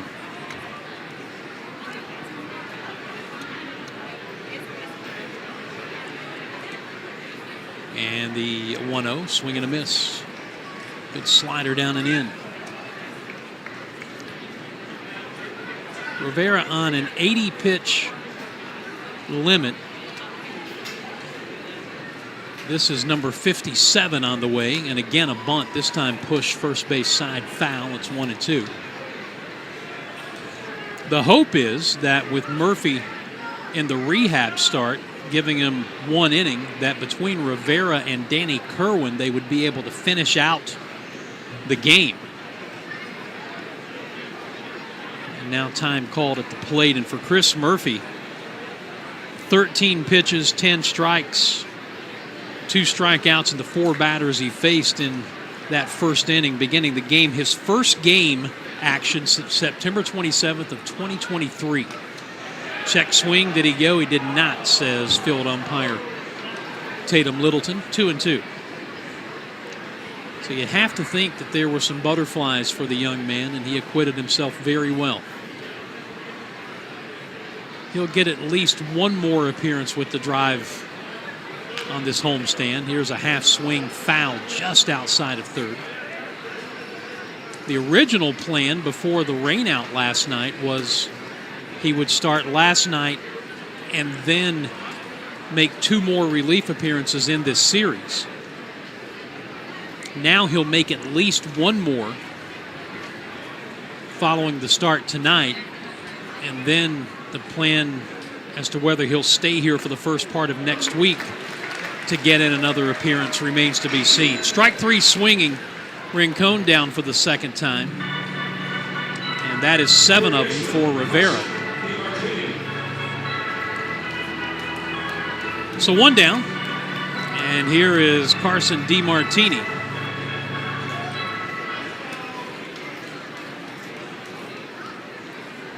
DiMartini has struck out swinging both times up.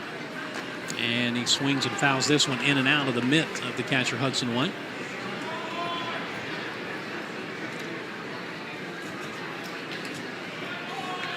.45 tomorrow night, also on Palmetto Sports and Entertainment Network. And then the doubleheader on Friday, a pair of 7-inning games, game 1 beginning at 4 p.m. Now, all of this is if the weather cooperates, because if you look at the forecast heading to the weekend, the last time I looked, Friday was going to be a dicey day. Hopefully we'll be able to play the rest of this series uninterrupted. The 0-1, and that's high and away, because this is the only time these teams will meet in 2025. Ball and a strike to DiMartini, 1 out. Drive on top, 6-2 here, top of the 5th inning. And Rivera hits him with a 96-mile-an-hour fastball up and in. And DiMartini hit for the 7th time this season. And this one off the shoulder and looks like it brushed the bill of the helmet as it went by. And he's a 1-out base runner the hard way. State Farm agent Ed Patterson is standing by to help you with great service and surprisingly great rates. Visit him today at Cherrydale Plaza in Greenville. Like a good neighbor, State Farm is there. Prado has singled and struck out looking in his 2 times up. And he takes a fastball strike.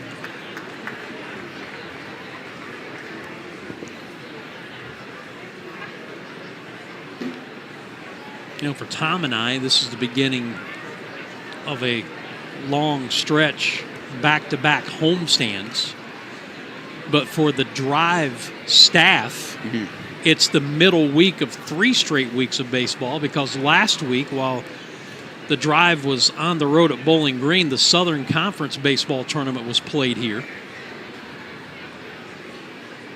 Here's the 0-1, runner goes, and the pitch is in the air to right center field. Loping over is Taylor.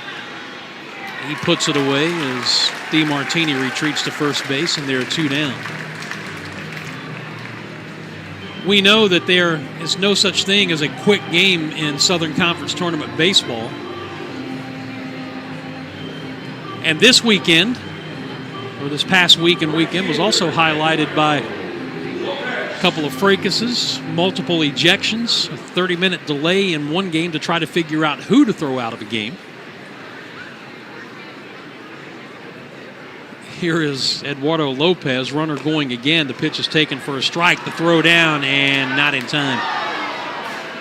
That big leg kick of Rivera, if the runner at first times it right, or maybe more to the point guesses right, he's going to get a big jump, and that's what DeMartini did there. The little time you saw, he snuck a look back to the plate, overslid the bag a little bit, but able to maintain contact. A good look there, and we mentioned earlier it was stolen base by Rincon and also for DeMartini. Both those guys now have 16. So 32 out of the 59 stolen bases by the pair at the top. The 1-1 down and in. Yeah, that SoCon tournament was.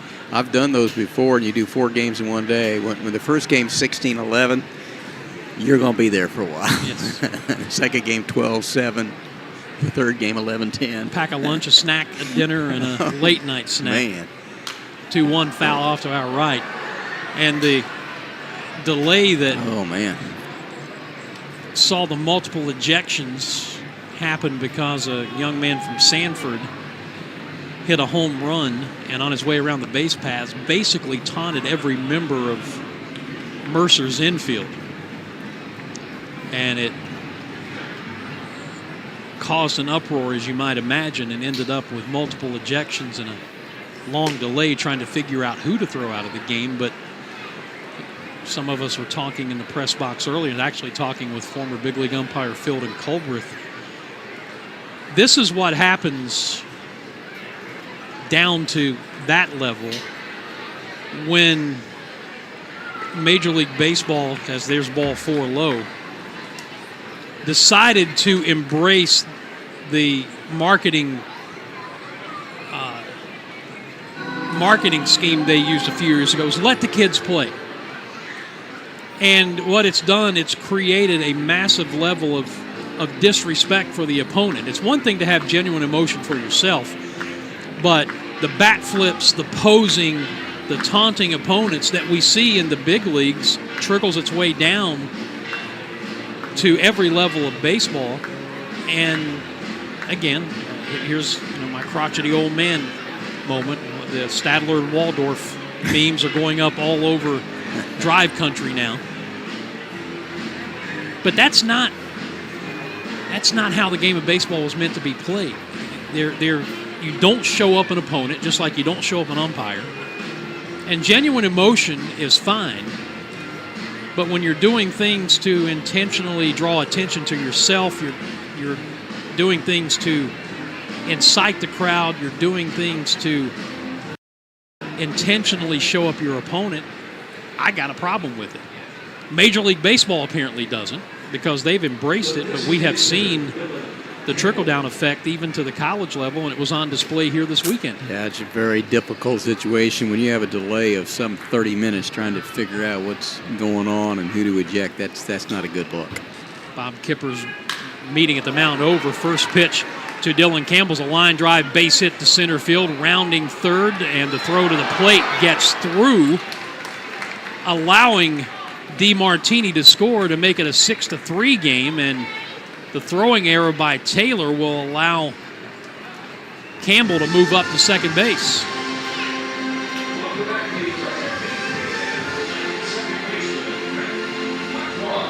If they scored it an error, they may not, because the throw came through. Stopping at third is Lopez. And Tom, really, this is the first time that we've seen Eduardo Rivera, I hate to use the word struggle, but he's walked 3, he's hit a batter, and given up 3 runs now. Second and third, 2 out. And the first pitch to Trent Farquhar is high. He has bunted his way on and struck out looking. Well, this is an example of how are you going to be when you face adversity. You're going to do it, obviously, throughout your career. Ball popped, fouling out of play, and Lopez, with nobody in the same area code of third base, coming down the line. And you remember, we saw a straight steal of home by Hub City against the drive. They are going to charge Taylor with an error, by the way. Drive's second error of the game. Swing and a miss, 1 and 2. And I tell you what, a base hit right now, and suddenly you've got a one-run ball game. Dan Rivera, the max he's pitched this year is 5 innings against Hub City. And he's continued to move up as far as the number of pitches allowed. He threw 64 Hub City, 72 the max his last time out, and looking at 80 here tonight as the maximum. Well, here comes number 76. Look with the third base runner. Strike 3 swing, and he got it. 97 away. Yeah. And Farquhar down on strikes for the second time. That is 8 of them for Rivera, and likely his last inning of work. They get a run halfway through the lid lifter of this series. Drive still on top, 6-3. You really messed up. I really messed up. You forgot to give what that means. That's right, it's time for a Waldrop Wednesday, and we're looking for high and low, and everywhere we go, we're looking for somebody outrageous and crazy on the video board to win the Waldrop Wednesday championship right now. Can anybody outdo this guy? We're starting really strong. All right, who's next? All right, we caught him looking. How about these two? I want to see somebody go crazy on this Waldrop Wednesday. Okay, there we go. I like what I'm seeing. There's a good dad right there.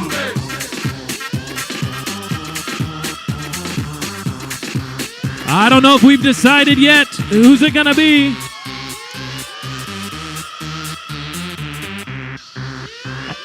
Whoa. Shaking baby. That's a thing, isn't it? What are we doing?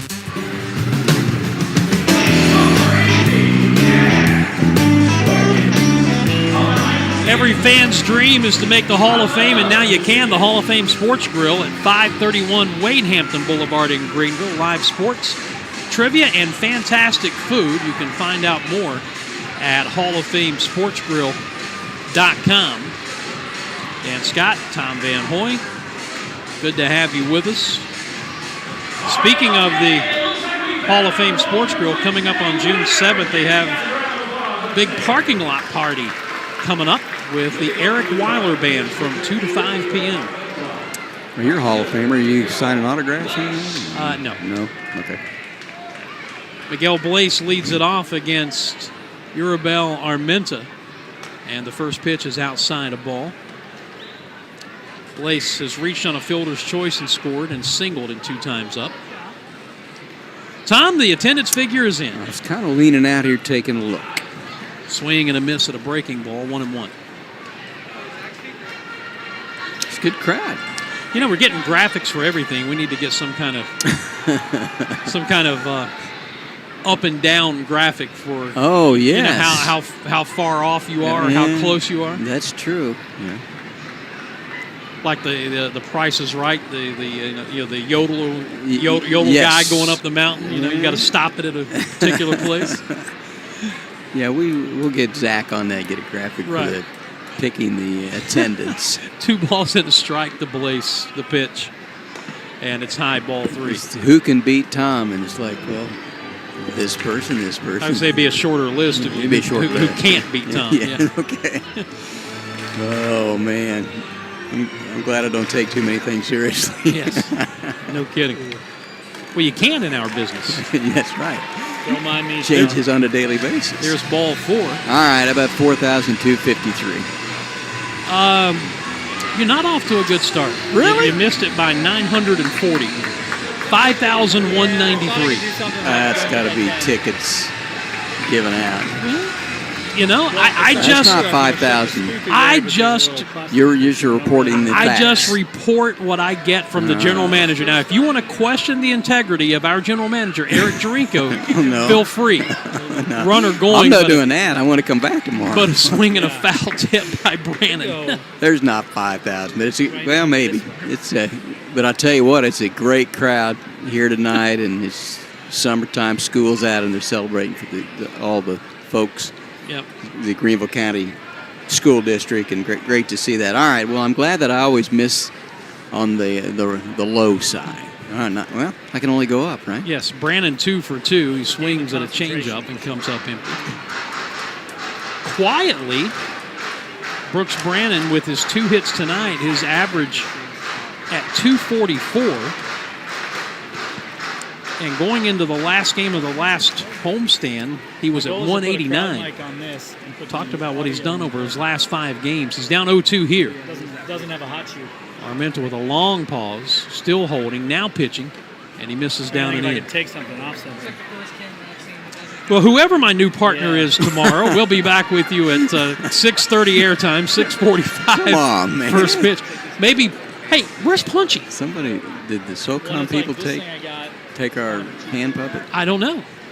1-2 pitch. That's fouled off to the right. I thought that the holes would go all the way through. 1 ball and 2 strikes on Brooks Brannon. Miguel Blaze walked to lead off the inning. The drive led at 6-1. It's now a 6-3 game here in the bottom of the 5th. The 1-2. Off-speed pitch, and he struck him out swinging. Had him out in front on the change. Second strikeout for Armenta. And now Justin Reamer. 1 for 2, and he's driven in a pair of runs.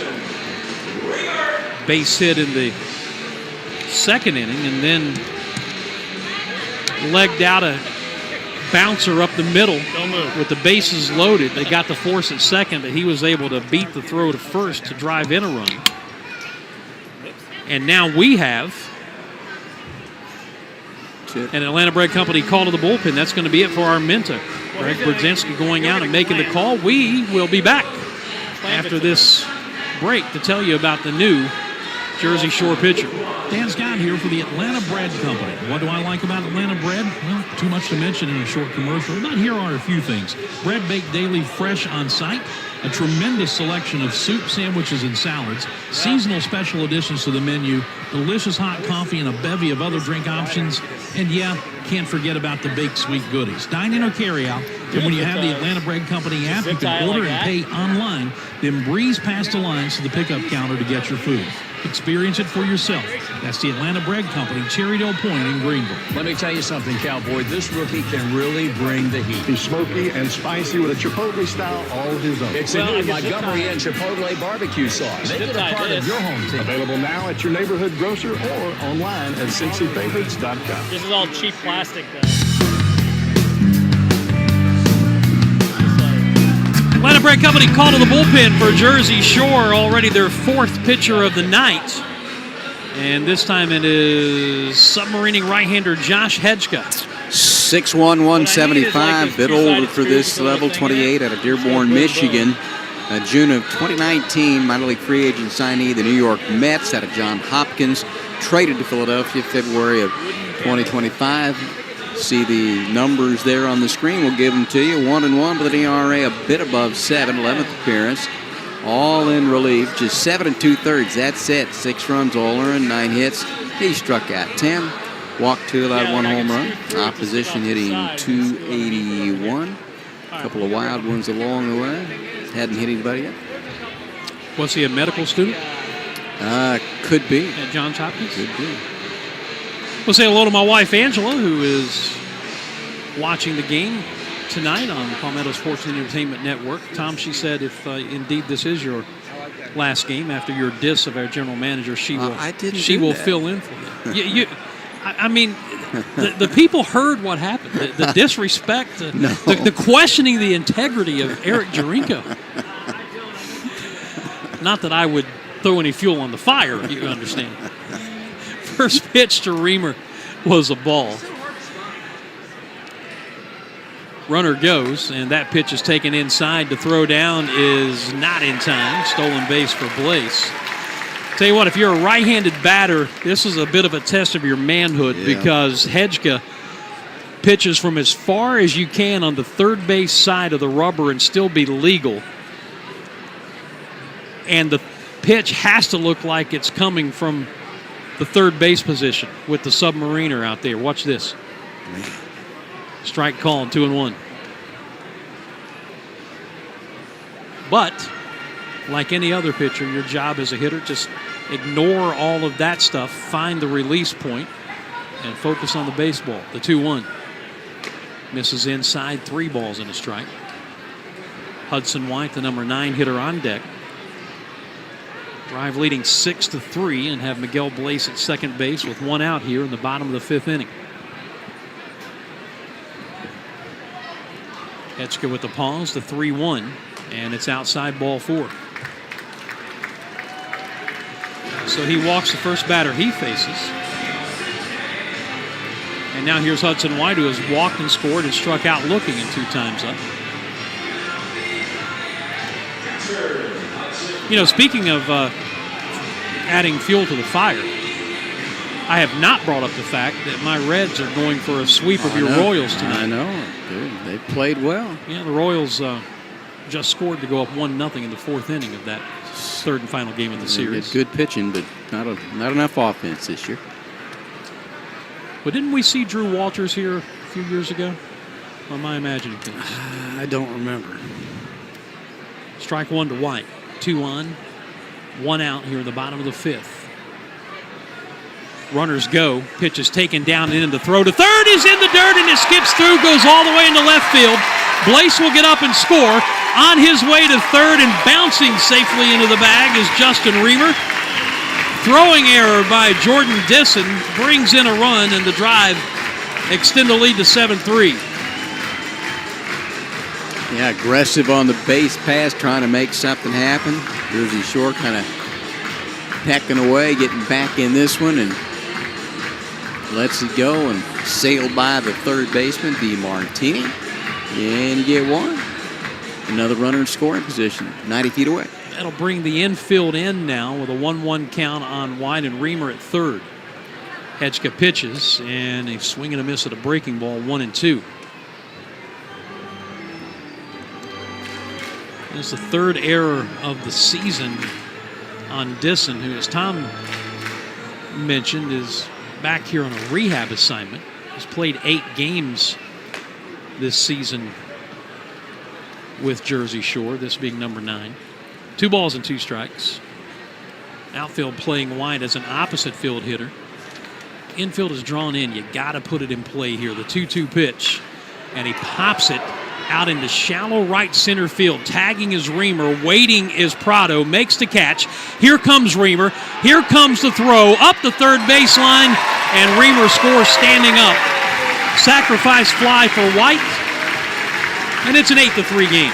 If that throw's on target, they're likely going to get Justin Reamer, but it was up the third baseline.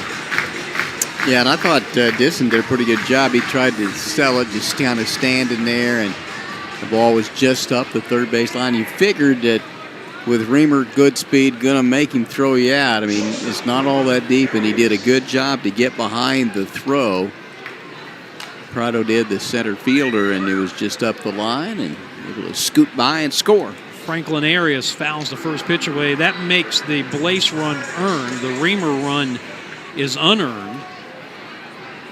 But Arias can change that with a base hit. Takes it low. It's 1-1.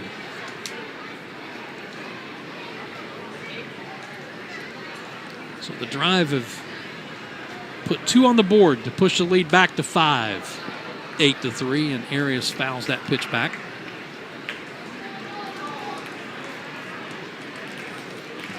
One ball, 2 strikes. You know, Dan, we talked about how Zach Earhart, what he was able to do before he went up to Portland, but once he went up, I mean, Arias has just kind of passed the baton to him. I think when Earhart left here, he had gotten up to 346 and was number 2 in the South Atlantic League in hitting, and Arias has taken off since then. Began at 360, he's down to 348 now, but ever since Earhart took off, he has taken off himself. Swinging a foul back. Yeah, the 0-for-3 tonight. Has a 7-game hitting streak on the line. Holding it 1-2, bases empty, 2 down, 2 runs in for the Drive, bottom of the 5th. Greenville on top, 8-3 over Jerseyshore. The 1-2 pitch again. And he hits this one well back into left center field. That's going to get up the gap and going to be off the wall. Ricochets right to Prado. But nobody standing at second base to take a throw. Arias coasts in with his 7th 2-base hit of the year. Extends his hitting streak to 8 games. and he's in scoring position with 2 out. Yeah, get another look at it, stayed back, able to barrel it up, and you mentioned Prado. He knew that. He makes a nice read there. And there was one earlier with Rodriguez. You saw the indentation there, and it rattled around. That was a part of a 3-run double that Rodriguez hit. That one just kind of carried right back to him, and good hit. And here is Rodriguez with 2 outs. His 3-run double in the second inning came with 2 down.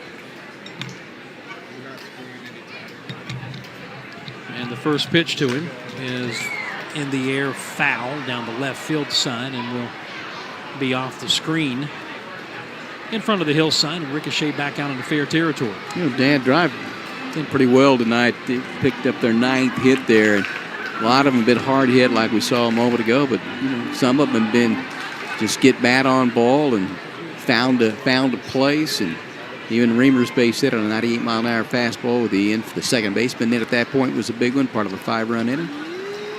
The 0-1, breaking ball way outside from Hetchke. Ball and a strike.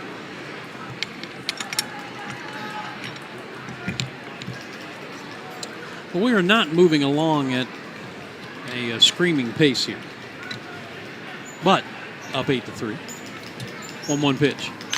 And that one is hit hard back into right field. Lopez going back. It's over his head. One hopping off the wall. That will score Arias. Rodriguez, his second double of the night. 4th run batted in. All coming with 2 outs. And it's a 9-3 drive lead. Yeah, get him going as well. And Arias, Rodriguez, Taylor at the top of the order.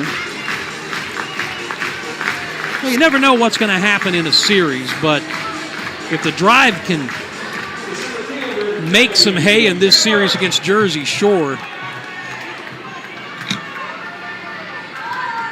and Rome coming in next week, could get very interesting. Only 4.5 outs starting play tonight. 21 to go. Here's Taylor swinging a miss. First half. Yep, the first half will end after the first 3 games of the Drive series at Rome in the last week of June. The first half will end on June 26th. The second half will begin on June 27th. Taylor pops it a mile high on the infield. First baseman Zach Arnold over to make the play, and the inning is over. But the Drive had 3 more on 2 hits, an error, and a runner left. And after 5 complete at Fluor Field, the Drive on top of Jersey score 9-3. Since 2006, Kudzy Staffing has not only... Cafeteria.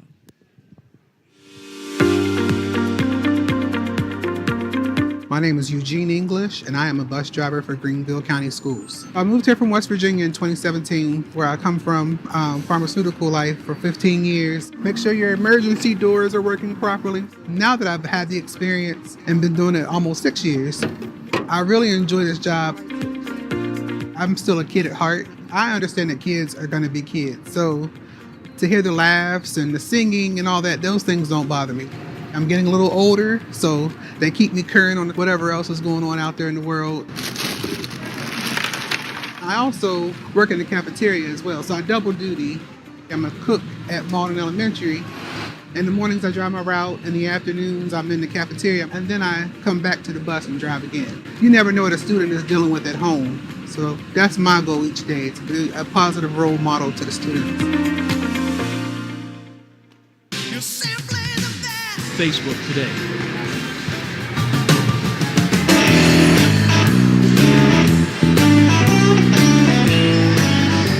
Well, it may be just for a single hitter, but Eduardo Rivera is back out to begin the top half of the 6th inning for the Drive. We were told he had an 80-pitch limit. He had thrown 76 after the last inning was completed, so we'll see if they're going to stretch him beyond that, or maybe going to give him one more hitter and try to get as many outs as they can before going to what we were told would most likely be Danny Kerwin. Bottom third of the batting order, Bennett, Disson, and Arnold here in the top of the 6th inning for Jersey Shore.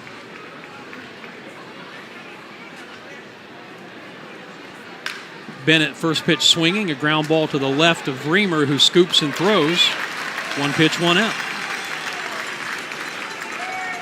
Well, that's going to buy him at least one more hitter. Yes, it will. Yes, it will.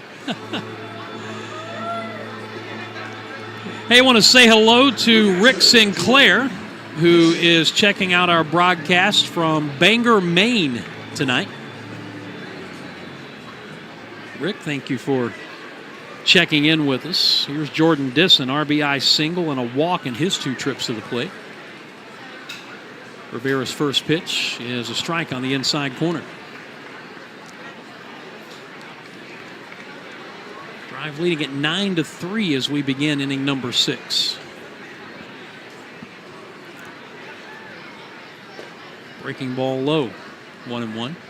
It's a good outing, Dan, for Rivera for a lot of reasons, and he's kind of struggled through a couple of things, but came in 21 2/3 and given up just 4 runs, 2 earned, only 1 run and not earned in May. So he's had to work around some difficult situations. So he's going to have to be able to do that. Yeah, you're not going to have your best stuff every night. And that's one of the parts of the maturing process for a young pitcher. Ball and 2 strikes and time called at the plate by Disson.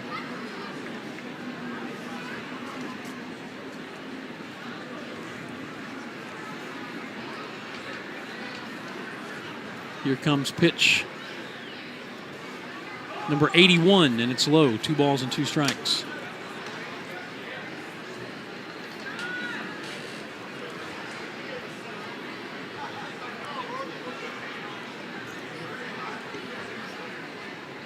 Now the break-even pitch. And it's high, ball 3.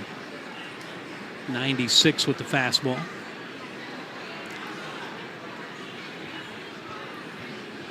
There's a look at what Rivera has done so far tonight. 8 strikeouts, 3 walks. Payoff pitch, and it's ripped foul. Down the left field side. And Disson will hang around to see at least one more pitch.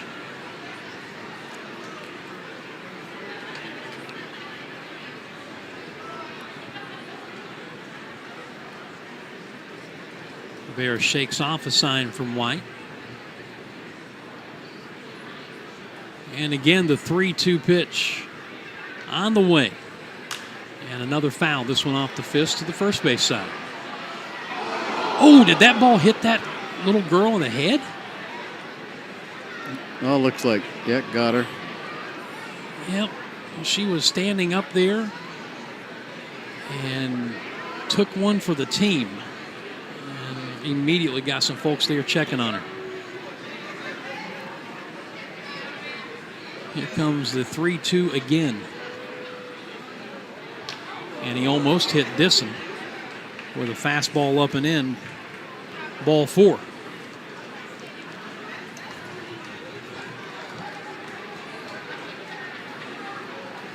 Here comes Lee and Carroll, and that is going to be it for Eduardo Rivera. That is his 4th base on balls of the night. We've got an Atlanta Bread Company call to the bullpen. We will tell you about the new drive pitcher when we come back in just a moment. Dan Scott here for the Atlanta Bread Company. What do I like about Atlanta bread? Well, too much to mention in a short commercial, but here are a few things. Bread baked daily, fresh on site. A tremendous selection of soup, sandwiches, and salads. Seasonal special additions to the menu. Delicious hot coffee and a bevy of other drink options. And yeah, can't forget about the baked sweet goodies. Dine in or carry out. And when you have the Atlanta Bread Company app, you can order and pay online. Then breeze past the lines to the pickup counter to get your food. Experience it for yourself. That's the Atlanta Bread Company, Cherrydale Point in Greenville. Let me tell you something, Cowboy. This rookie can really bring the heat. He's smoky and spicy with a Chipotle style all his own. It's a new Montgomery Inn Chipotle barbecue sauce. Make it a part of your home team. Available now at your neighborhood grocer or online at CincyFavorites.com.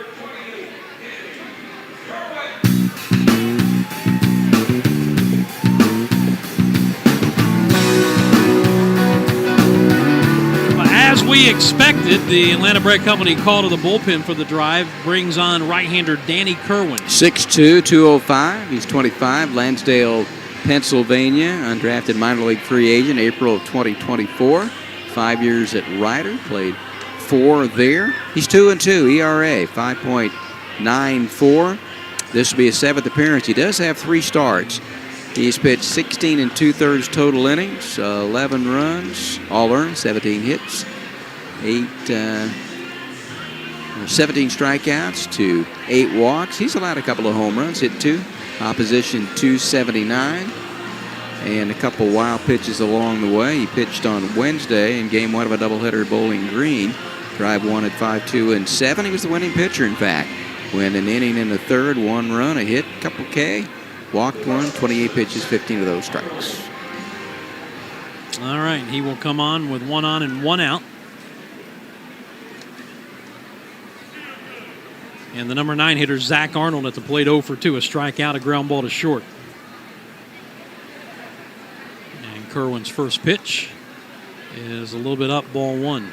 White double clutched that throw back. He thought that pitch was a strike. Dominic Romero, however, did not.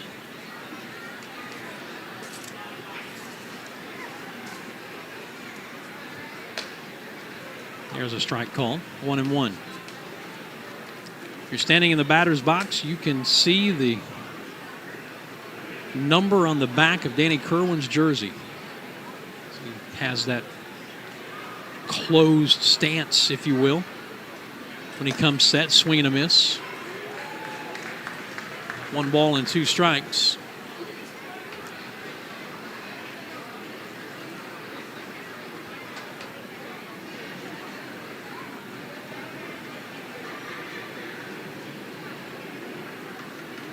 Hander sets and delivers. Strike 3 swinging. Took something off the breaking ball and had him way out in front. 2 down. First strikeout, of course, for the first batter he faced.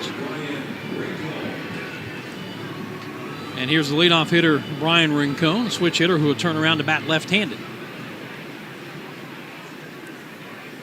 Take a look at our kudzu staffing South Atlantic League scoreboard.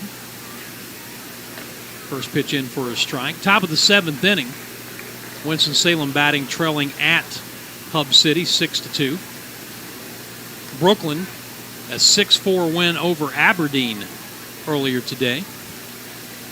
Bowling Green, a 7-6 win at Greensboro. Hudson Valley at home, a 7-1 win over Wilmington. And Asheville, a 6-2 win at Rome. So this game and the Winston-Salem Hub City game, the only 2 still underway.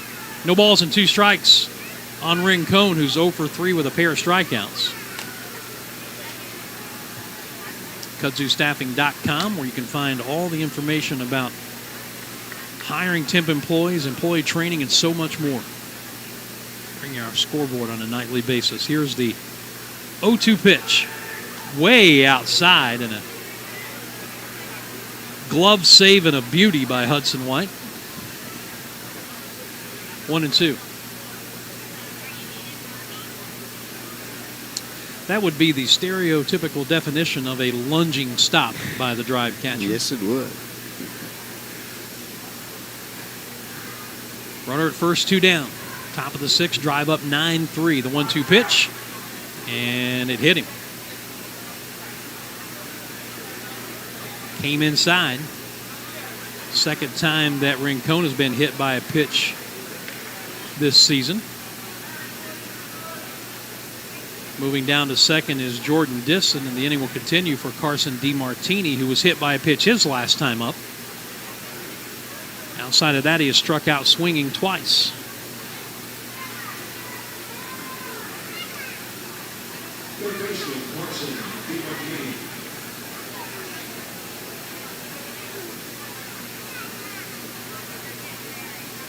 So 2 on, 2 out.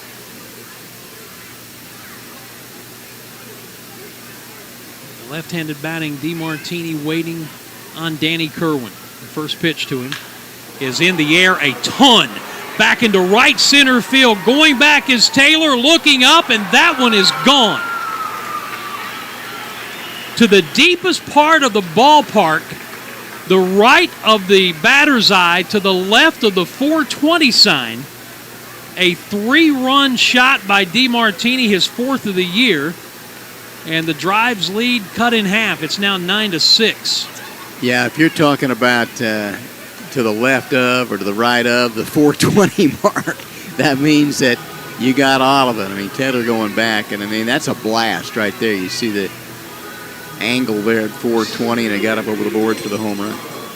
24 runs batted in now for DeMartini. And with the bases empty and still 2 out, here is Elio Prado, 1 for 3. Close the book on Rivera, 4 in the 3rd innings. 4 hits, 4 runs earned, 4 walks, 8 strikeouts. Ground ball to short. There is Arias, picks and throws, and the inning is over. But he said, the 3-run homer by Martini slices the Drive lead in half. We go to the bottom of the 6th inning. Greenville now on top, 9-6.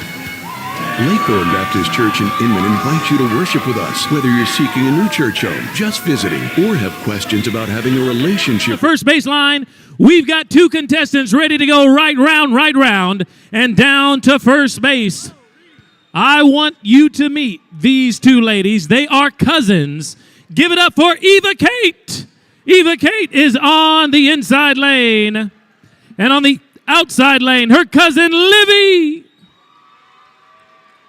Ladies, you know what to do when I say go. It'll be 10 spins around the bat and then down to us at the cone and the first base line. First one here is bragging rights all summer at Cousin Camp. Fans, are you ready? On your mark, set, spin. All right, there they go, round and round and round. Where's their family? Make some noise, fam. Who's it gonna be? We're spinning right round.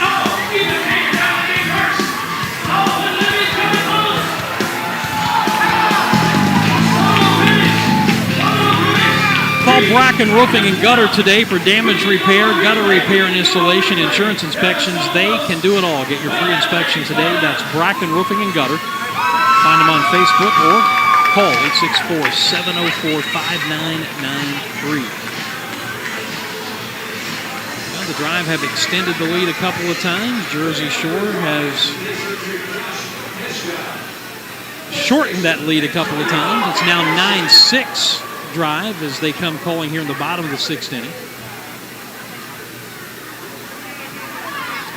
We put extra runners on base, Tom, and it come back to haunt you. Inning began with a walk, 2 out hit by pitch, and then the 3-run home run off the bat of DeMartini. Here is Hedgka, and the first pitch to Antonio Anderson misses for a ball. Anderson 3 for 3 with a pair of doubles. Has jumped his average from 259 to 295 as he stands in. Swings and misses at a breaking ball, 1-1. Just got a text from my buddy Nick Ditmar. He's checking us out on Palmetto Sports and Entertainment TV tonight. Foul straight back, 1-2. Got the email open if you want to interact with us. Drive booth at yahoo.com. 1-2 pitch to Anderson. And he fouls another one off. Switch hitter batting left-handed against the side-arming right-hander Josh Hedgka. And Tom, they lost how many games last week because of weather? Jerseyshore? Well, they ended up getting them in. Getting all 6 of them? But they had to play 2 doubleheaders Friday and Sunday. They played 7 games. They had to make up one from earlier in the year, a lot like the Drive had to do with Asheville. I mean, Brooklyn's good. They got 30 wins, and they won 3 out of 7. 2 balls and 2 strikes to Anderson. He'll be followed by Zanatello and Blaze here in the Drive 6th. And a breaking ball fouled back to our left. And it ricochets back out toward the mound.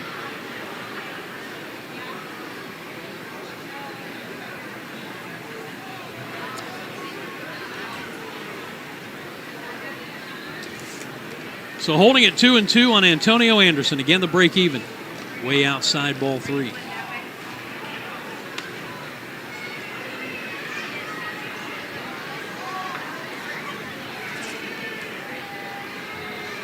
Trying to become a leadoff base runner here in the bottom of the 6th inning. The payoff, strike 3 swinging. Breaking ball was out in front of it. And there's one down. First strikeout for Hedgkin.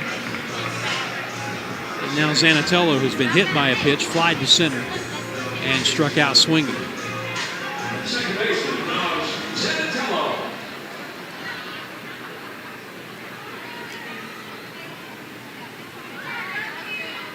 He nubs the first pitch, first base side of the mound. Off to get it is Hedgkin, and he underhands to Arnold at first to retire Zanatello, and quickly they are 2 down.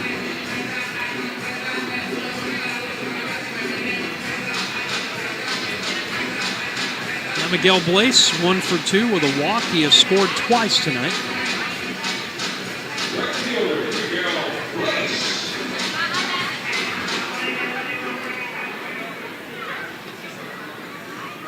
Two outs and nobody on. And the breaking ball sweeps outside for ball 1.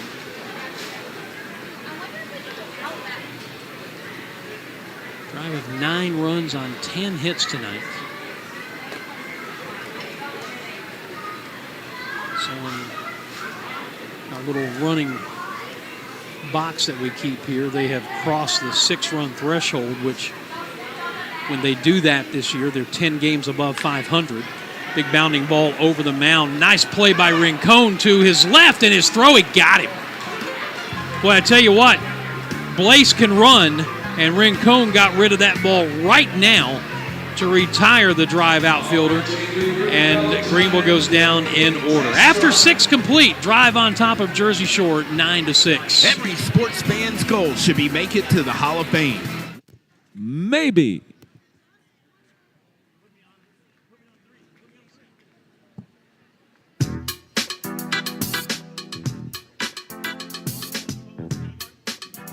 All right, let's go down to section 114 now with Jay Dew. Ready for that test drive? I'm ready for it, Chuck. We've got a contestant, section 114. What's your name, sir? Chris. Chris, what I'm going to do is put 20 seconds on the clock for you, Chris. 20 seconds on the clock. I need 20 seconds on the clock. Okay, very good. Chris, what you're going to do is do your best. Follow me, Chris, right here. You're going to do your best to name as many cartoon characters in 20 seconds as possible. Are you ready, Chris? Fans, are you ready? 3, 2, 1, go. SpongeBob, Patrick, Squidward, Fry, Leela, Bender, Peter, Lois, Chris, Meg. For your local Legion program today. 6 inning totals for the drive. 9 runs, 10 hits, 2 errors. They have stranded 6. And for Jerseybshore, 6 runs, 6 hits, and error. They also have left 6. Danny Kerwin to begin his first full inning of work. And here to call the 7th, Tom Van Horn. Well, we got a good one going, 9-6. The drive down 1-0 in the second. Got 5 in the bottom half, including the 2-out, 3-run double by Ferry Rodriguez, who's had a big night as well with 4 runs batted in. But Jerseybshore not going away. Single runs in the 4th or 5th. Got 3 more in the top of the 6th. The drive got 3 runs in the bottom half of the 5th inning as well. So that's where we are at 9-6. We go to the top half of the 7th inning. Danny Kerwin back on. It'll be 4, 5, and 6 for the Blueclaws. And pitches high and outside to Eduardo Lopez. Tucked his last time up. You get a look at his numbers there. And been a couple of years, 130 games or so with the Greenville Drive, and was a Rule 5 draft selection by Philadelphia. And now having an opportunity in their minor league system at the high A level as well here with Jerseybshore. Fouls it straight back, 1 ball and 1 strike on Eduardo Lopez, followed by Dylan Campbell and Trent Farquhar. Turned out to be a pretty good ball game. 9-6 here. Drive with the lead. Just off the plate outside, it goes 2 balls and 1 strike. Good look at Kerwin there. Inning in the third we mentioned, Bowling Green gave up a run on the hit. Prior to that, Hudson City hit hard, one hop, first base side, nice play off to his left. It's in fair territory, and Antonio Anderson will make it, and racing Lopez to the bag will get the first out on a hard hit ball. And we mentioned Anderson playing his 7th game at first base. He's played 9 over at third base as well, and had a nice play there to get the first out. You're looking for the drive is to be able to settle this one back down as we play in the top half of the 7th inning. Big swing by Campbell. He's the DH tonight, only 167 coming in. Took a big hack there, leading the team in home runs with 5, but with the RBIs by DeMartini tonight, he's taken the lead as far as that category is concerned for the Blueclaws tonight. 0-1. Swung on and fouled out a play down the right field line. Campbell in the 5th spot, struck out, walked, scored a run in the 4th inning, and then also singled. He's had a stolen base, and he's picked up an RBI out of that 5th spot tonight. He'll call time, step out, regroup on 0-2. Kerwin fastball, 95 up to 97. Starts on that third base side, pretty much turns his back and then delivers a big sweeping breaking ball, which is way outside. 1 ball and 2 strikes. Slider at 87, 88 range. He's got the sweeper, 81, 83. Saw that one. That big horizontal break there a moment ago. Same thing again at 81 with that sweeper, and it sweeps outside. The count goes 2 balls and 2 strikes as we play here in the 7th inning. It turned out to be a beautiful night at the ballpark. Last night, I mean, it came down hard. Postponement called in that doubleheader. I was driving back from West Virginia yesterday, and the closer I got to the upstate, the more it rained. Well, we talked about sometimes here we think about the dome effect sometimes. Big swing and a miss, 91 up. You saw the graphic a moment ago. Run it up there, mid-90s, and there's the strikeout at Campbell. Jammed him up inside there, and he'll walk away as the second out. And here comes Trent Farquhar. And if you're the third baseman, Justin Rima, you've got to be cognizant of the fact that he might try to put this one down and generate something with 2 down here in the top of the 7th inning. 9-6 ball game, drive with the lead, but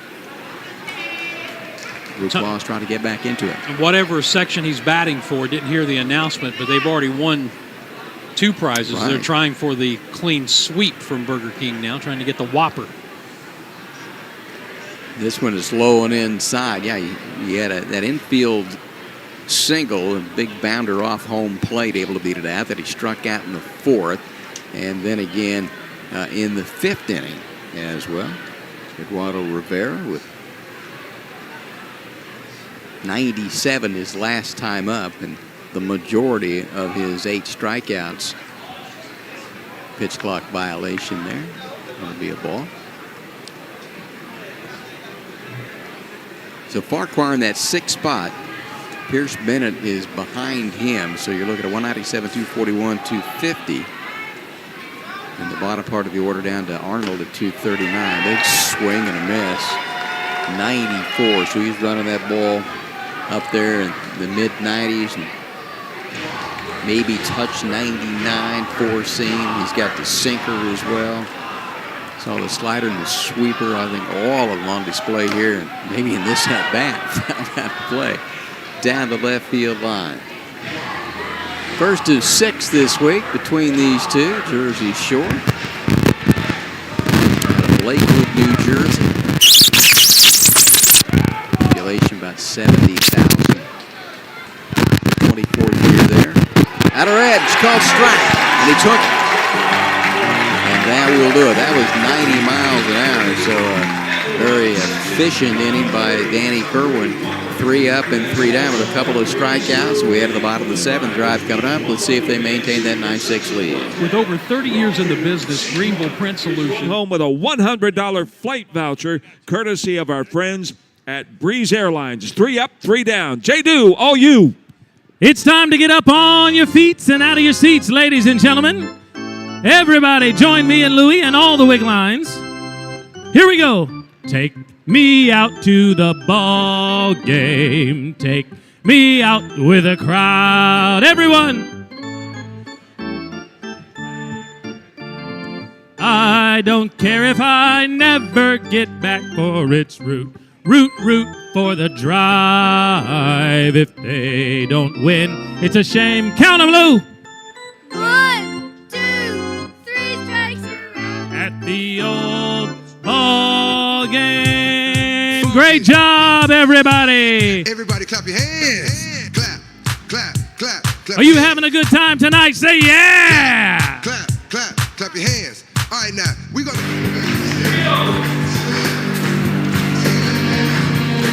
As we hit the bottom of the 7th inning, it is Jerseyshore's turn again to make the Atlanta Braid Company call to the bullpen. Their 5th pitcher of the night. It is right-hander Augusto Calderon. 6 feet, 190. He's 24. San Pedro de Macorís out of the Dominican Republic. And that's where Yofori Rodriguez and Miguel Blaze are from as well. 1-0, ERA 17. This will be his 13th appearance. He's pitched just 9 innings. He's given up 17 runs, 17 earned, 21 hits, 12 strikeouts, 8 walks, home run, hit a couple. Opposition, a robust 457 against Calderon. And Brooks Brannon steps in. He'll be the first hitter that he faces here at the bottom half of the 7th inning. 7, 8, and 9 for the drive in the order with a 9-6 lead, and he takes the first pitch for ball 1. Josh Hetchka, inning and 2/3, 2 hits, 2 runs earned, a walk and a strikeout. So the drive have scored, Tom, off of every pitcher they've run out there tonight. Let's see if they can continue with this one. This ball's hit up into the air, and it's going to drop into center field for a base hit. So Brannon having another big night as he dumps one into center field. We talked about what he was able to accomplish at Bowling Green. His average went from 186 to 233, and now it continues with 3 hits here tonight. That's how the bottom of the 7th inning begins with a base hit into center field for Brooks Brannon. Gives way to Justin Reamer, who's had a good night as well. Right-hand hitter playing third base tonight. This is his 15th game. A little bit on the IL after the shoulder injury. First pitch inside for a ball. He had a single, stole a base, scored a run, part of the 5-run second inning. Fielder's choice in the 3rd and picked up a run batted in. He walked, had a stolen base, went to 3rd on an error, and eventually would come around to score on a fly ball by Hudson White. So he's been in the mix out of that 8 spot tonight, and White will hit in this inning as well, and then maybe back to the top of the order with Franklin Arias, who doubled and scored his last time up. Breaking ball way out in front of that one.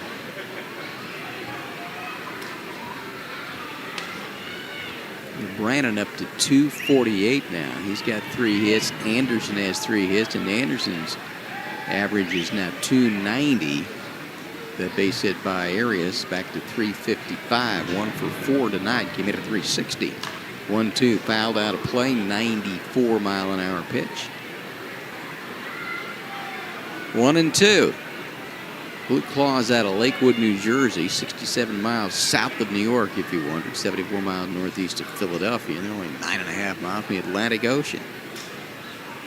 But more importantly, I mean, the drive don't have to go there, but if they did, 698-mile journey. Me and you going to Fort Myers, Florida. So are you saying that the name is a bit misleading? Oh, Lakewood? No, well, Jerseysshore. Oh, where they are? Oh, okay. Yeah, well, that's like the Myrtle Beach Classic. Oh, yes. Being played in Conway. Yes, you and I broadcasting basketball down there, and they'd show they open on ESPN. We're nowhere near that big Ferris wheel. Here's the 3-2 pitch. Those people from Wichita State going, where is it? Here's a ground ball to the second baseman. Farquhar turn, go to second for 1, and got the lead runner there. And Took a good decision by Rincon not to throw that ball. Reamer hitting hard. Wasn't hit all that hard, but a nice play by Farquhar to get the lead runner Brandon at second base. The first out here in the bottom half of the seventh inning.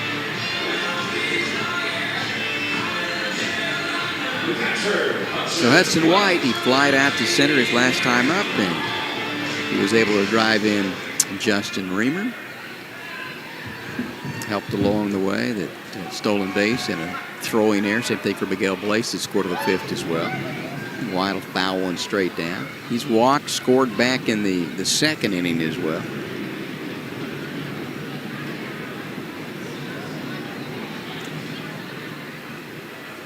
Reamer has one stolen base. That's it. There he goes. Hit him right in the back. 95. Kind of just turned into that one, and that's called taking one for the team right there. And that's got to hurt. And we'll leave some stitch marks there. You might have Rob Manfred's name autograph imprinted on your side after one like that. So a conversation. Not that anybody would want Rob Manfred's name tattooed on him. Hip there, maybe. I thought he got him in the middle of the back. But nonetheless. So the Drive need to take advantage of this. We talked about that at the outset when they had some opportunities. There have been occasions, a couple times against Hub City, the Drive won the first three in that particular six-game series, and then dropped the next three and had some opportunities. And as we found out in that game with a 9-2 lead in the seventh inning, or in the ninth inning, you can never have enough runs. No. So Arias, who doubled his last time up, he drilled one out into left center field. Big swing and a miss. Good pitch there. Think about Arias. We might have to chart that, but he's like just about 60% of the time he's going to swing at that first pitch. And there are a couple philosophies there. And this pitch is low. I know a couple of college coaches say that may be the best pitch that you see the entire at-bat rather than take it.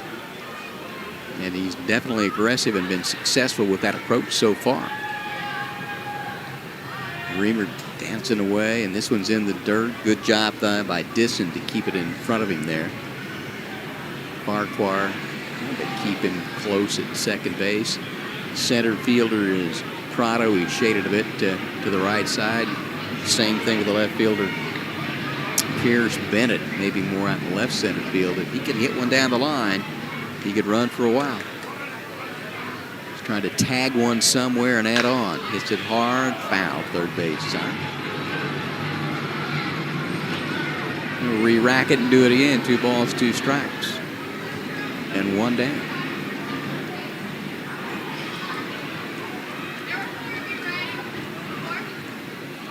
Turned out to be a beautiful night at the ballpark. If you haven't been with us earlier, the doubleheader will be on Friday. Thought that we were going to play 2 today, but this is a Jerseyshore team that had to play doubleheaders against Brooklyn at home on Friday and Sunday. Went breaking ball there, nice pitch, and way over the top. And he becomes the second out of the inning with a strikeout. But you know, Tom, that's only the 9th time that he has struck out since joining the Drive. He has been very, very good and consistent about putting the ball in play. You know, and the other thing about Rodriguez, too, he's up to 185, 2 for 4 RBI, including that 2 out, the bases clearing double back in the 5-run second inning. Takes first pitch outside, and despite the fact he's hitting 185 with a couple of hits, he's got 31 strikeouts. He's walked 29 times and actually leads the team in that category. So even though the average is not what you want, been able to get himself on base a little bit with those 29 walks. Well, both of his run-scoring doubles have come with 2 outs this evening. And he's up there in that same situation again, 2 on, 2 out. And a 1-1 pitch. Runners on first and second now. The base hit by Brooks Brannon to begin things.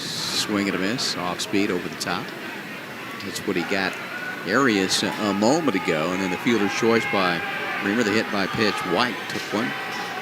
And you've got a couple runners on. And shortstop is Brian Rincon trying to keep the runner close at second base. Reamer comes back. Timeout called there. Got a good group top of the Green Monster here tonight. Back at it tomorrow. 6:45 start. And one of that call didn't get it, a little bit low. 95 miles an hour. 2 balls and 2 strikes we play here. In the bottom half of the 7th inning, the Greenville Drive with a 9-6 lead on the Blueclaws of Jerseyshore. First North Division team they played this year. We'll only play 24, the 132 against the North. Hit hard. Fair! Down the right field line. At least one's going to score. Plays the carom, and that will be it to get it back. They go into second base, and the throw, that's close. That's really close. But how about Rodriguez again with 2 down, and he now has 5 RBI. He's got 3 doubles, and all of them come with 2 down. And the only thing that kept that from being most likely a triple is the fact that it hit the inner wall and kicked back out and was played very well by Eduardo Lopez, who is obviously very familiar with right field in this park, having been with the Drive the previous 2 seasons. But able to get into second for his 3rd double was Rodriguez. Around to third is White. And now Nellie Taylor is a little bit due. Yeah, we were talking about a little earlier when he got that first double. Great to see, because he'd been 1 out of 19 at Bowling Green and 1 out of 24 hitting just 132 with only 9 hits in the month of May. So a great way to break out. See if Taylor can get something done here. He's been over the walk. Struck out, flied to center. Also popped up to first base in his 4 at-bats tonight.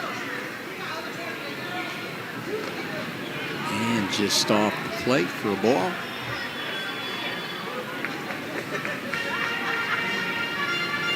Calderon, 5th pitcher of the night for Jerseyshore. It's been a struggle. Their ERA at 5.56, which is 11th. The opposition hitting .268, which is last in the league, and they're last in strikeouts with only 377. Drive as a team, middle of the pack as far as strikeouts concerned. There's a swing and a miss, and speaking of that, went off speed and over the top. But nonetheless, another big hit by Yoferi Rodriguez, his 3rd double of the night, all with 2 out and 5 runs batted in. So adding on, it's a 10-6 lead as we get to the top of the 8th. And Dan Scott back to take it the rest of the way. With over 30 years of... Hey, Corinne! Corinne, we got something special for you. We're taking things back to our opening season, 2006. And we're going to play a song called The Singing Bee. All right, Corinne, that means that the DJ upstairs is going to play you a tune from 20 seasons ago. And when the music stops, you sing us the next line. Are you ready? Ready. How's your singing voice? Great. Great. Love it. Ladies and gentlemen, are you ready? DJ, take it away. You remember this one? Red Hot Chili Peppers, yes. Let's feel the music, Corinne. Body roll. Come on, you got it, you got it. Here we go. California, rescue me. Oh, so close. Should we give it to her? Should we give it to her?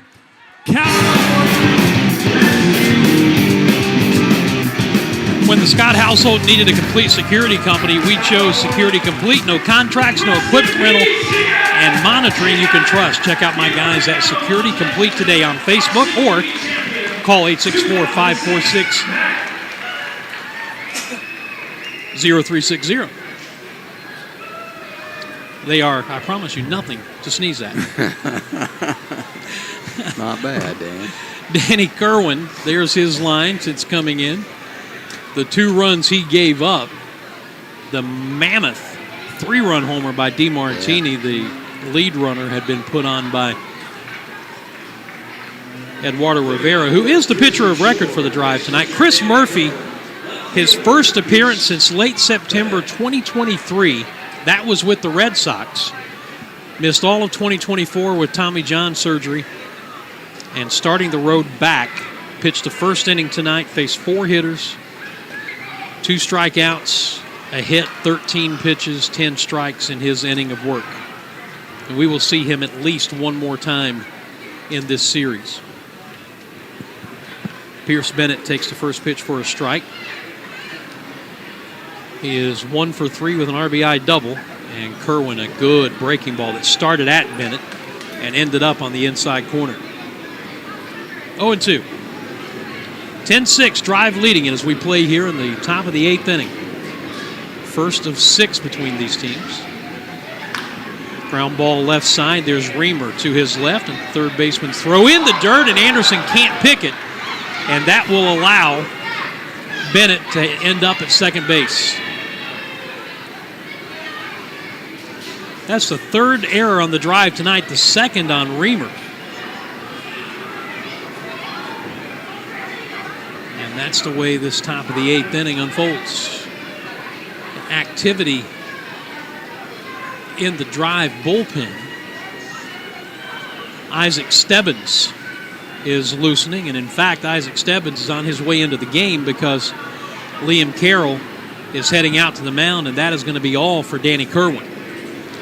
So another Atlanta Bread Company call to the bullpen for the Drive. Isaac Stebbins on his way in, and we are on our way out. Dan Scott here for the Atlanta Bread Company. What do I like about Atlanta Bread? Well, too much to mention in a short commercial. But here are a few things. Bread baked daily, fresh on site. A tremendous selection of soup, sandwiches, and salads. Seasonal special additions to the menu. Delicious hot coffee and a bevy of other drink options. And yeah, can't forget about the baked sweet goodies. Dine in or carry out. And when you have the Atlanta Bread Company app, you can order and pay online, then breeze past the lines to the pickup counter to get your food. Experience it for yourself. That's the Atlanta Bread Company, Cherrydale Point in Greenville. Let me tell you something, Cowboy. This rookie can really bring the heat. He's smoky and spicy with a Chipotle style all his own. It's a new Montgomery and Chipotle barbecue sauce. Make it a part of your home team. Available now at your neighborhood grocer or online at CincyFavorites.com.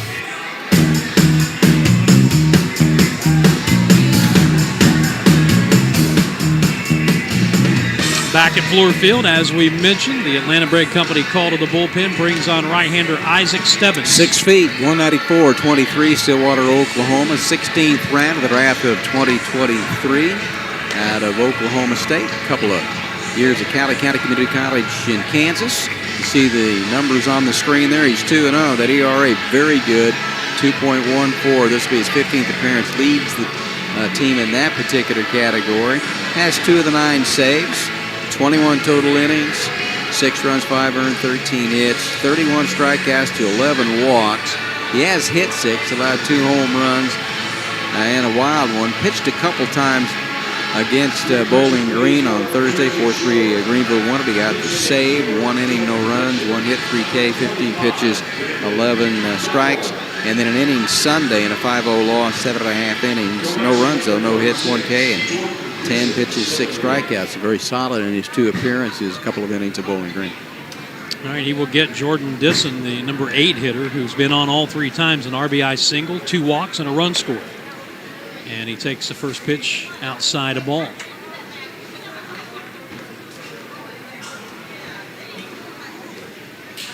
So the error by Reamer to the leadoff hitter Bennett, and that's it for Danny Kerwin. Inning in 2/3, a hit, 2 runs earned, no walks, 2 strikeouts, a hit batter. That's his runner out at second base. 1-1 to Disson. Pitch outside, 2 balls and a strike. Drive have out hit him 12-6, have out errored the Blueclaws 3-1 and lead it 10-6. Breaking ball strike. Drive have been playing with fire a little bit defensively after the series against Hub City, they were 5-5 in games in which they had committed 2 or more errors, and they lost 3 of those games at Bowling Green, so now 5-8 on the season.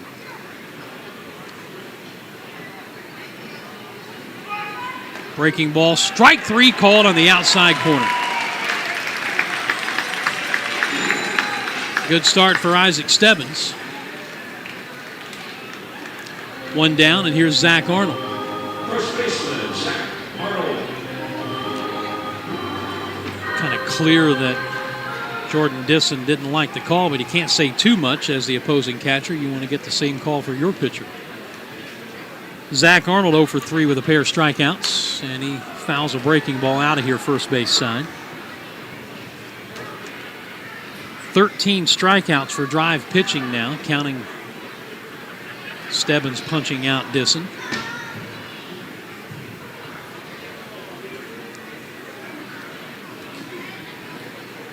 The 0-1, swing and a miss at a breaking ball. Chase it off the plate outside. It's no balls and 2 strikes.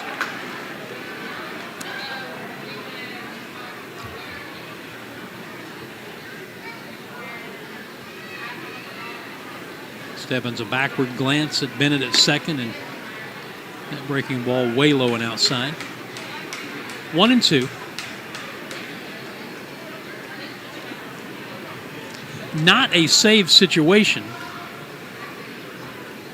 Nevertheless, coming in here to quell any thoughts of an uprising. Fastball misses inside.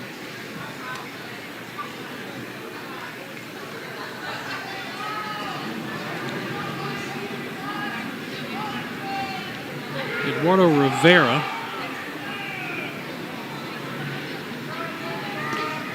is the pitcher of record for the drive. 3 balls and 2 strikes now. He would improve to 2-1 on the season. Alex McFarland, the starter, on the hook for the loss for Jersey Shore. He would go to 0-5. There's strike 3 swinging on a fastball away. Back-to-back punch-outs for Isaac Stebbins, and with 2 away, back to the top of the order for Brian Rincon. Yeah, running that fastball up there, mid-90s. Got the slider at 83, 84, curve and a change as well. He has been really solid, particularly the last couple of outings.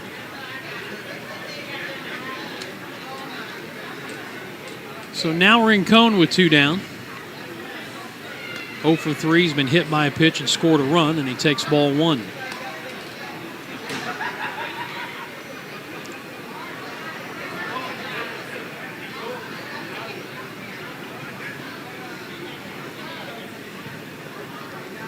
Right-hander a backward glance at the runner at second, the 1-0. And that one's hit a ton back into left center field. That is going to be up the gap and off the wall. Run will score. Rodriguez played the carom. The left fielder got it back to the infield, but that's an RBI double for Rincon to make it a 10-7 game. His 17th run batted into the year. That's an unearned run, but a run. And you close the book now on Danny Kerwin. 3 runs, 2 earned, and an inning and 2/3.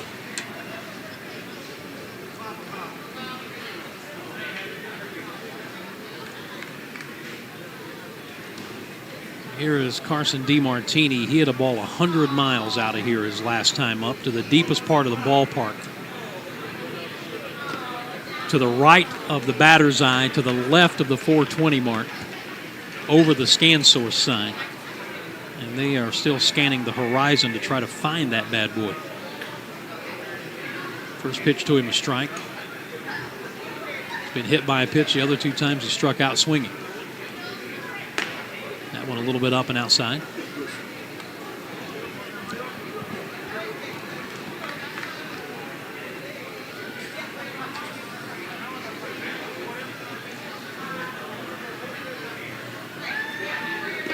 That one's low, 2-1. Jersey Shore just kind of hanging in there, keeping themselves within striking distance. Down 10-7. Swing and a miss. They have trailed by as many as 6 runs in this game. They trailed by 5 runs after 2 innings. But when they were down 6, it was a 3-run home run by the man at the plate, DeMartini, that made it at that time 9-6. Drive got a run in the bottom of the 7th. But the RBI double with 2 outs by Rincon here in the top of the 8th gets it back. It's a 10-7 game. The 2-2 pitch. And strike 3 swinging, he got it. That's a big out. 3 strikeouts for Stebbins. He gives up a hit. They get a run unearned. We head to the bottom of the 8th inning. Drive holding on to a 10-7 lead over Jerseyshore here at Fluor Field. Lakeland Baptist Church in Inman invites you to worship with us. Where it began. Sing along with me. I can't begin to know and sing with me, Trenton. But then I know it's growing strong. There we go. Wasn't the spring. Wasn't the spring. Then spring became the summer. Who'd have believed you'd come along? Who'd have believed you'd come along? I love it. I love it. Here we go. Hands, everybody. Touching hands. Touching hands. Reaching out. Reach out to me. Reaching out. Touching me. Touching you. Sweet Caroline. Good times never seem so good. Let me hear you. Got more G.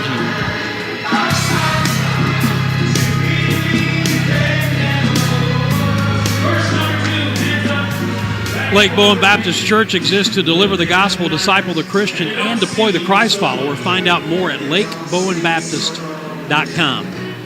Drive coming to bat for what they hope will be the final time here tonight. Leading 10-7 as we hit the bottom of the 8th inning. Antonio Anderson, Nazan Zanatello, and Miguel Blaze, the trio due up against Augusto Calderon. They finally got Anderson out in the 6th inning. He struck out swinging. Prior to that, he had doubled twice, singled, and scored 2 runs. Switch hitter batting left-handed, and Calderon ready to go to work on him. And his first pitch, low and away, ball 1.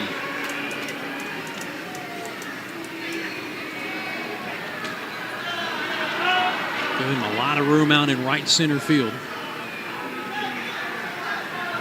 A 1-0. Off-speed pitch outside, 2 balls and no strikes. We are back on Palmetto Sports and Entertainment Network again tomorrow night, 6:30 airtime, 6:45 first pitch for Game 2 of this series. That is outside, ball 3. Doubleheader on Friday, beginning at 4 p.m. 2 7-inning games scheduled. Here's the 3-0, and it's in for a strike. 6:45 on Saturday, 3:05 on Sunday to close out the first 6 games of this 2-week homestand, and then after an off day on Monday, we will welcome in the Rome Braves for 6. 3-1 is grounded right back to the mound. Nice spear to his left on a hop by Calderon. Underhands to first to get Anderson 1 down.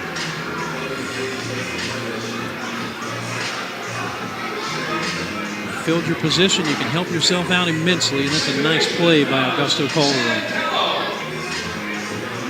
Now Nazan Zanatello 0 for 3 with a hit by pitch back in the 2nd inning.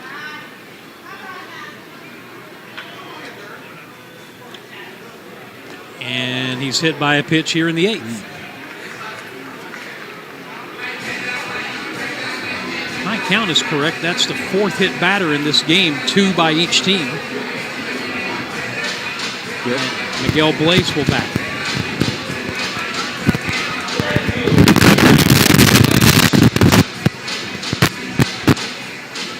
Tom, we were are about to do something that I think we've only done maybe one other time this year. Here's the first pitch to Blaze. And that's crossed the 3-hour threshold in a 9-inning game. T-minus 3 minutes and counting. No balls and a strike to Blaze. 1 for 3. Runner goes. Got a huge jump. The throw is high into the first base side of the bag. That's a steal for Zanatello. And he's in scoring position. And a 1-ball, 1-strike count to Miguel Blaze. And, up 3 here in the 8th inning. That's a pretty big run.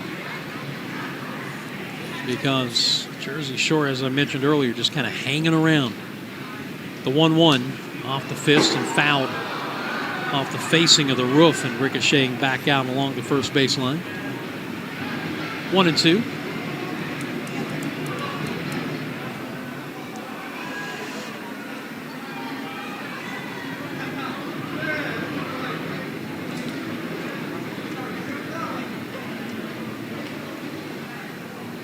Blaze waiting.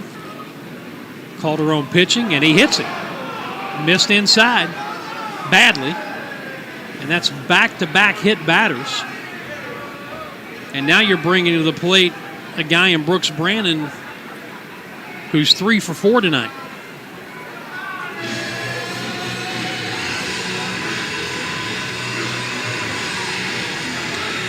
And his average in a span of about 9 days has gone from 189 to its current 248 as he steps into the box with that 3 for 4 tonight. He was 233 at game's beginning. 2 on with 1 out. Runners go, and the pitch is tapped slowly towards third, charging DeMartini, running throw to first. He gets Brannon, but the runners advance. Zanatello to third and Blaze to second. And now Justin Reamer will bat with 2 down. The Drive have 10 runs tonight. Yofiri Rodriguez has driven in 5 of them. Reamer has driven in 2 and has scored 3. It's 1 for 3 with a walk. And he takes it on the inside corner, a strike. Boy, a base hit here. If you could get enough distance on it to score both runs, you could get them beyond grand slam range. No balls and a strike. And it's outside, 1-1. And the Jerseyshore ninth, they have 3, 4, and 5 due up. Prado, Lopez, and Campbell.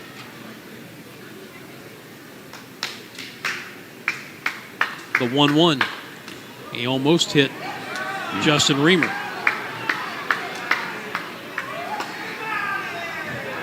If nothing else, Calderon makes you stay loose up there. Second and third, 2 outs, the 2 runners on. Zanatello and Blaze both hit by a pitch in this inning. That's outside ball 3. And in fact, Calderon has hit 3 batters since coming on in the 7th. 3-1 to Reamer with Hudson White on deck.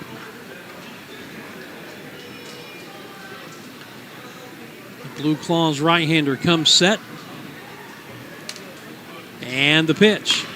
And a fly ball to shallow center. Coming on is Prado, now waiting on it, and the inning is over. Missed an opportunity there. So we go to the top of the 9th inning. Drive trying to close out game 1 of this series, leading it 10-7. Back to Fluor Field to see how it plays out right after this. Every sports fan's goal should be make it to the Hall of Fame.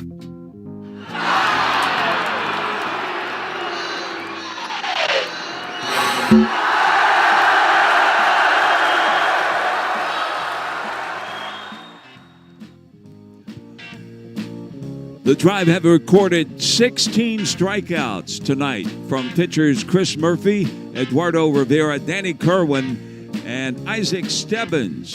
And that is your premier Dig Deep plays of the game.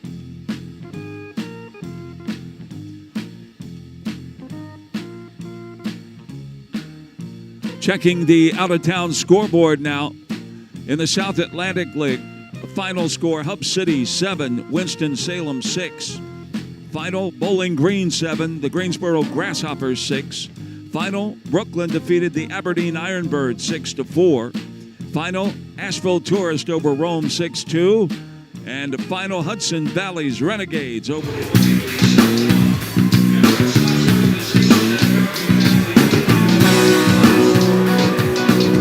Montgomery and Ribs and Sauce, Skyline Chili, Grater's Ice Cream, and so much more. If it's a taste of Cincinnati you're craving, get it shipped directly to your front door by going to CincyFavorites.com. 3 outs away are the drive from nailing down Game 1 of this 6-game series. And Isaac Stebbins, who came on in the last inning, gave up the 2-out double that allowed the inherited run to score, but struck out 3. Will face 3, 4, and 5, Prado, Lopez, and Campbell.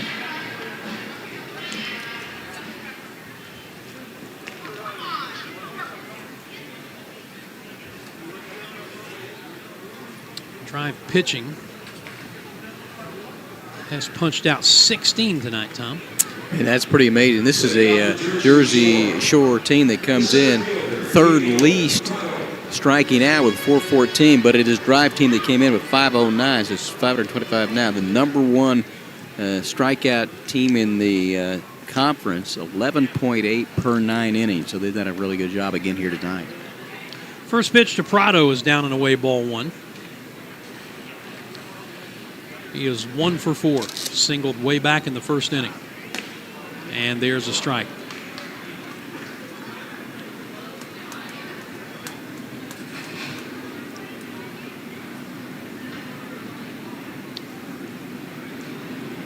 Right-handed batter waiting, Stebbins delivering, and an off-speed pitch started to go, held up, cost him a strike, 1-2. Mentioned this is not a safe situation for Isaac Stebbins, but he is very accustomed to late game situations for the drive.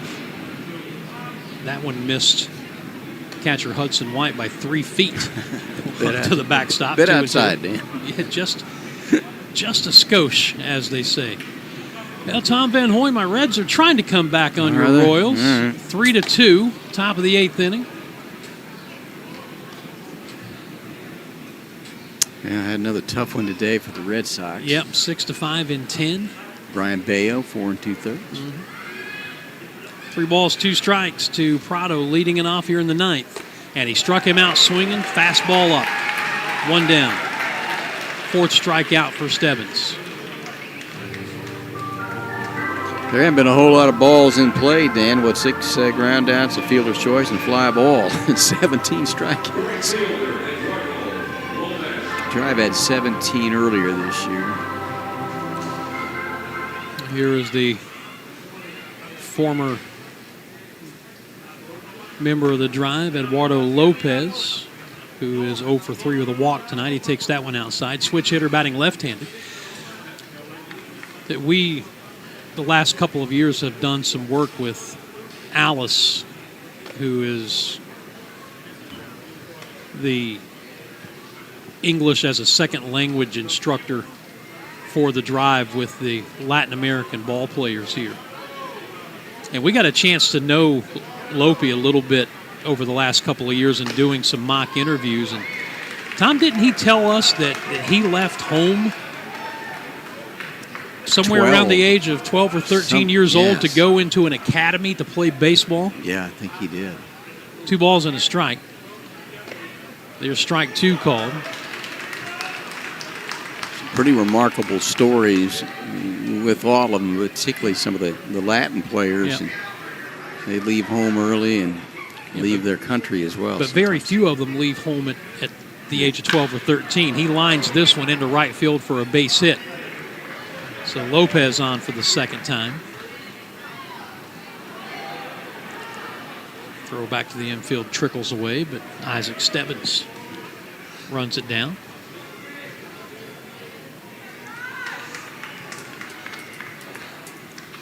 So 1-on-1 out for Dylan Campbell. That is the 8th hit for the Blueclaws tonight. Campbell is 1 for 3 with a walk an RBI run score. He had struck out twice.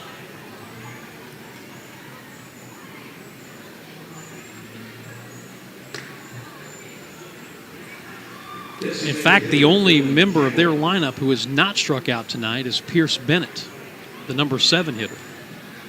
First pitch of ball.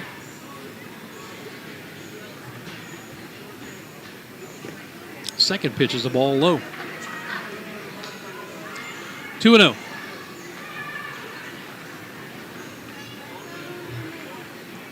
It's going to get pitching coach Bob Kipper on his way out to the mound.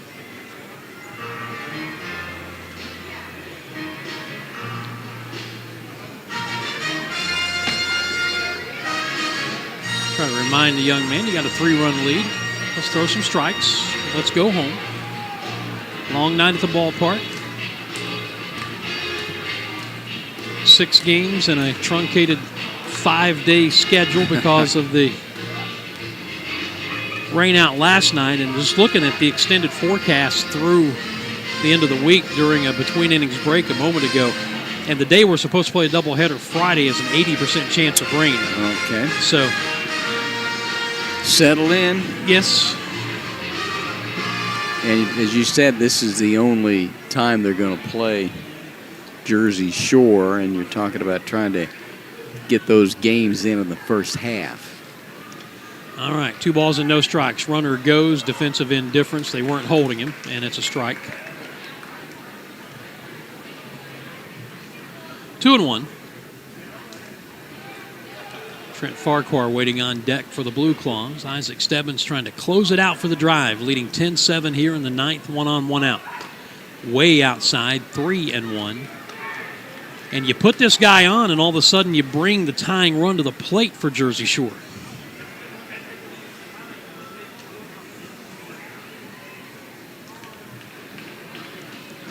Stebbins with the pause, the 3-1, and he walked him. And that is precisely the situation we find ourselves in now. Farquhar back after 37 games up at Double-A Reading, where he hit 2 home runs in that time. Has struck out 3 times tonight as the Burger King came into the game. There's not a 4th prize. The section he's batting for has already swept the prizes. But Isaac Stebbins more interested in just getting it out here. Ground ball at somebody and could put it away, but he misses inside again, ball 1. Tying run at the plate here in the 9th. For Jersey Shore. Down 10-7, 2 on, 1 out. The 1-0. And he missed badly inside again, 2 balls and no strikes. There is someone throwing in the Drive bullpen. Maybe we can get a shot. Right-hander, is that Cooper Adams? Runners go. Oh, they got him picked off at first base, and oh, they didn't get the tag on him. The stolen base for Lopez at third. Campbell started, stopped. White reloaded, fired down to first, and Anderson couldn't quite get the tag down in time. Yeah, one more look, pump fake, and had him. Good call. Yep, the throw was a little bit high. If it's down, they got him. Runner going now, and a strike called. Again, defensive indifference. And it's 2-2 with runners at second and third and 1 out.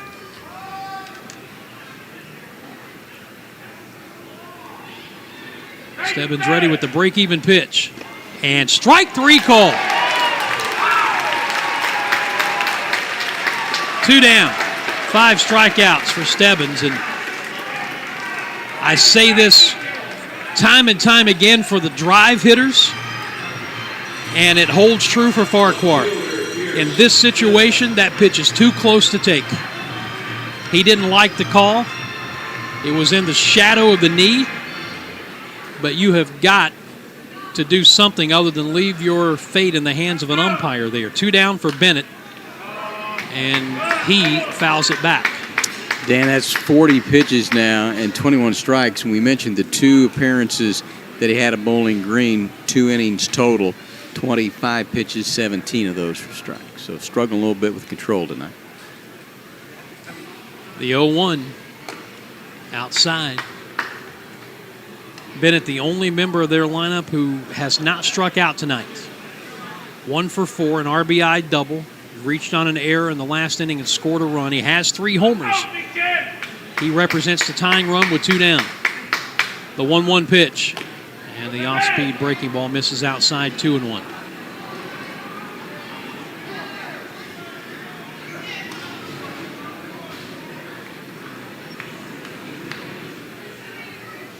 Lopez, the lead runner at third. Campbell at second. Stebbins doesn't really care about any of them. The 2-1. Check swing. Pitch was low, 3-1. They appeal out to the field umpire, and he says he did not go.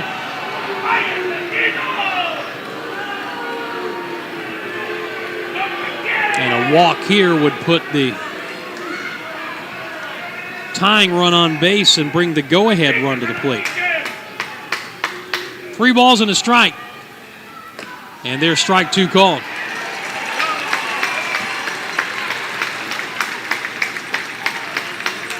So Stebbins has run it full on Pierce Bennett. Crowd coming to its feet, hoping he can put him away right here and nail this one down. The right-hander with the paws at the belt, the payoff pitch, and ball 4. He just missed again, and the bases are loaded. Second walk for Stebbins. And that'll bring Jordan Disson to the plate, representing the go-ahead run. But he's going to be hitting off of a new pitcher, as Liam Carroll has already signaled on his way out to the mound. We have another Atlanta Bread Company call to the bullpen. And we'll tell you about the new drive pitcher. Well, in fact, you know what? Let's just stay here and tell you about him. I believe, Tom Van Hoy, that is Cooper Adams. Big number 25. Well, Cooper Adams is 6'3", 205, 24, Potomac, Maryland, undrafted free agent, February 2024, out of Mount St. Mary's University in Emmitsburg, Maryland, and had a couple of years there. And he will come in with a record of 1-3, ERA 5.55, 11th game. He has 1 start, 24 1/3 total innings, 20 runs, 15 of those earned. He has allowed 26 hits, struck out 34, walked 12, allowed 2 home runs, hit 1, 2 wild ones. Opposition hitting .286, as you can see all of the aforementioned numbers. His strikeout per 9 is, like many of the drive, 12.58. So somewhat of a precarious situation. We've been here before. Well, and the other thing that comes into play is when we were talking with Liam Carroll in his office before the game, you know, the plan A was Chris Murphy for an inning on the rehab, and then between Eduardo Rivera and Danny Kerwin, hoping they could finish the game with them. That didn't happen. Had to go to Isaac Stebbins in the 8th inning, and now bring Cooper Adams on in the 9th. And you're talking about a drive team with only 14 pitchers on the roster right now. Because Valera, I don't think we talked about him. He's on Juan Valera, the 19-year-old. Now, technically Murphy is the 15th. Yes. But he's going to pitch a designated inning, and that's going to be it.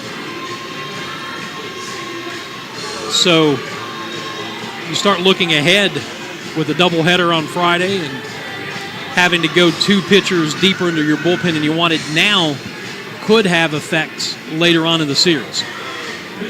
Cooper Adams, meanwhile, wants to get Jordan Disson with the bases loaded and 2 down and nail down this game for the drive. They lead at 10-7.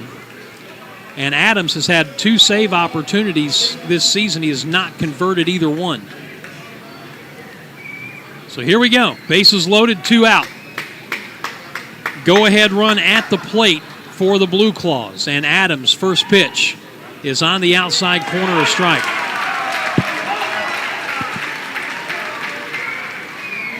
Inning began with Prado striking out. Lopez singled. Campbell walked. Farquhar took a called third strike. Bennett walked on a 3-2 pitch, and that was it for Isaac Stebbins. The 0-1 in the dirt outside, a backhanded pick by Hudson White. Ball and a strike.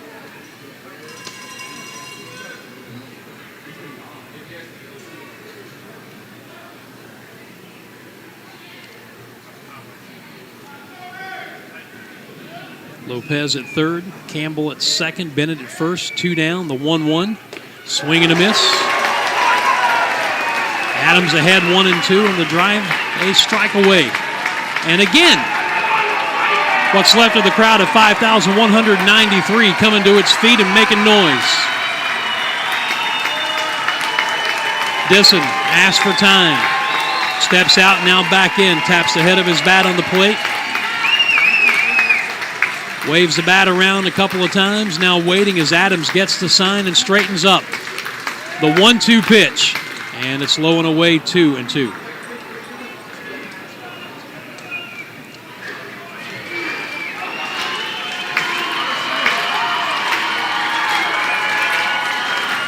So all of a sudden, a little high drama here at the Old Ball Orchard. The break-even pitch. And strike 3 called a breaking ball, and Disson knew it. And that is the ball game. Cooper Adams comes on to get it done and pick up his first save of the season. And the Drive win the opener between themselves and Jerseyshore by a final score tonight of 10-7. The Drive now 21-25 on the year, and Jerseyshore falls to 17-28. So for those of you who have been with us tonight on Palmetto Sports and Entertainment Network, we say goodbye to you and thank you for tuning in. For the rest of you, we'll come back and put a wrap on this one in just a moment. Final score again, Drive over Jerseyshore, 10-7. Back in just a moment. Special deal from our friends at New Realm.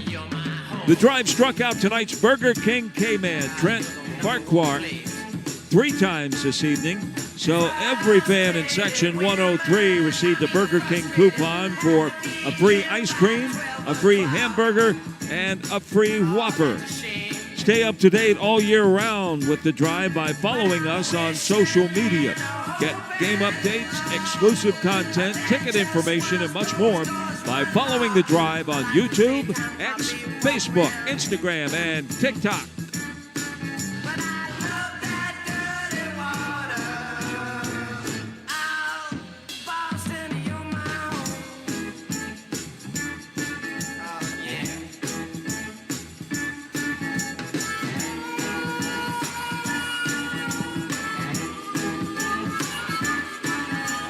Find out more about the Dan Scott Show and Grand Slam Ministries. Visit danscottshow.org today. That's danscottshow.org.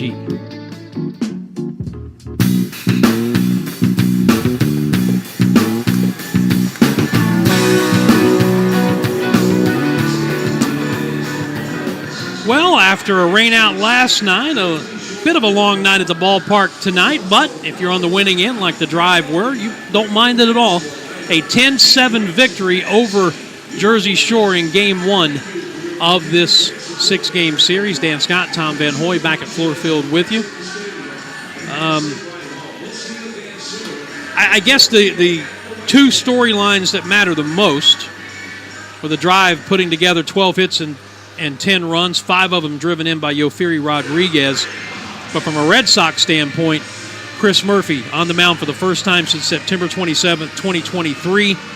Rehab start here today. 1 really good inning, and his road back to Boston begins tonight. Yeah, it was scheduled 20 max, and he goes 13 pitches, 10 of them strikes, and 8 of them were to the first hitter, Brian Rincon, and I had his 13 pitches. I think only 1 of them was a fastball. Might have been 2, but the rest of them were off speed, and he got a pair of strikeouts, gave up a base hit, and then able to get a fielder's choice on Lopez, and he came out, and Eduardo Rivera came in. The Drive gave up 1 run of the second inning, and then they were able to put 5 runs on the board, punctuated by the the 3-run, 2-out double by Yoferi Rodriguez, and that would be part of the storyline tonight as he'll end up with 5 runs batted in. He's got 3 doubles, and all of them came with 2 outs in the game, and just enough for the Drive as he was able to get the 3 hits tonight. He went 3 for 5 with the 5 RBI, 3 hits for Antonio Anderson. He scored 2. Also, 3 more hits for Brooks Brannon. His average up to 246 now. So 3 runs for Justin Reamer at the bottom part of the order as well. Anderson scored 2, and you did enough to get it done tonight. Held on 10-7. 19 strikeouts total in this one, so only 8 balls basically in play. And I think I had it here at 6 groundouts and then a fielder's choice and a fly ball as well. So, I mean, very dominant in that particular aspect of the game. But he got contributions up and down the lineup, but particularly glad to see Rodriguez kind of break out of his slump to a certain extent, and then continuing on with Brooks Brannon, and just got it done tonight. You wanted to start it off on a good note because you're going to play a lot of games at a minimum amount of time, and as we go down the stretch, you need to win every one of them, try to make a run to the top of the league by the end of the first half. All right, so the final numbers for the Drive: 10 runs, 12 hits, 3 errors. They left 10. And for the Blueclaws, 7 runs, 8 hits, an error. They also left 10. Eduardo Rivera, 2-1 the winner. Alex McFarland, 0-5 the loser. Cooper Adams, his first save in 3 opportunities. Game took 3 hours and 18 minutes to play before an announced crowd of 5,193. And as mentioned earlier, the Drive now 21-25, back to a game over 500 at home, 12-11. Jersey Shore 17 up and 28 down. Game 2 of the series tomorrow, another Palmetto Sports and Entertainment televised game. We'll have the pregame for you at 6:30 and the first pitch at 6:45. Yeah, not quite sure who's going to be starting for the Drive tomorrow night, but Aaron Combs is listed for Jersey Shore. He's a right-hander, 6'3", 190-23 out of Sarasota IMG Academy. He was an 8th-round draft choice of the Chicago White Sox last year, and then traded to Philadelphia on January 1 of this year. Comes out of that outstanding Tennessee program, so looking forward to seeing him pitch. We'll see, and again with the minimal amount of time with a lot of games and trying to get Chris Murphy in there a little bit. We think that Peyton Tolley is going to start on Friday at some point. Brandon Clark will pitch as well, and maybe on Sunday John Holovitz. So we'll have to come back, and you have to come on back now, you hear, and we'll tell you about it tomorrow. See what happens. That'll do it for us. Final score again tonight, the Drive with a 10-7 win to take Game 1 of this series over Jersey Shore. For Tom Van Hoy and all of us with the Drive, I'm Dan Scott, saying God bless you, and so long, everybody.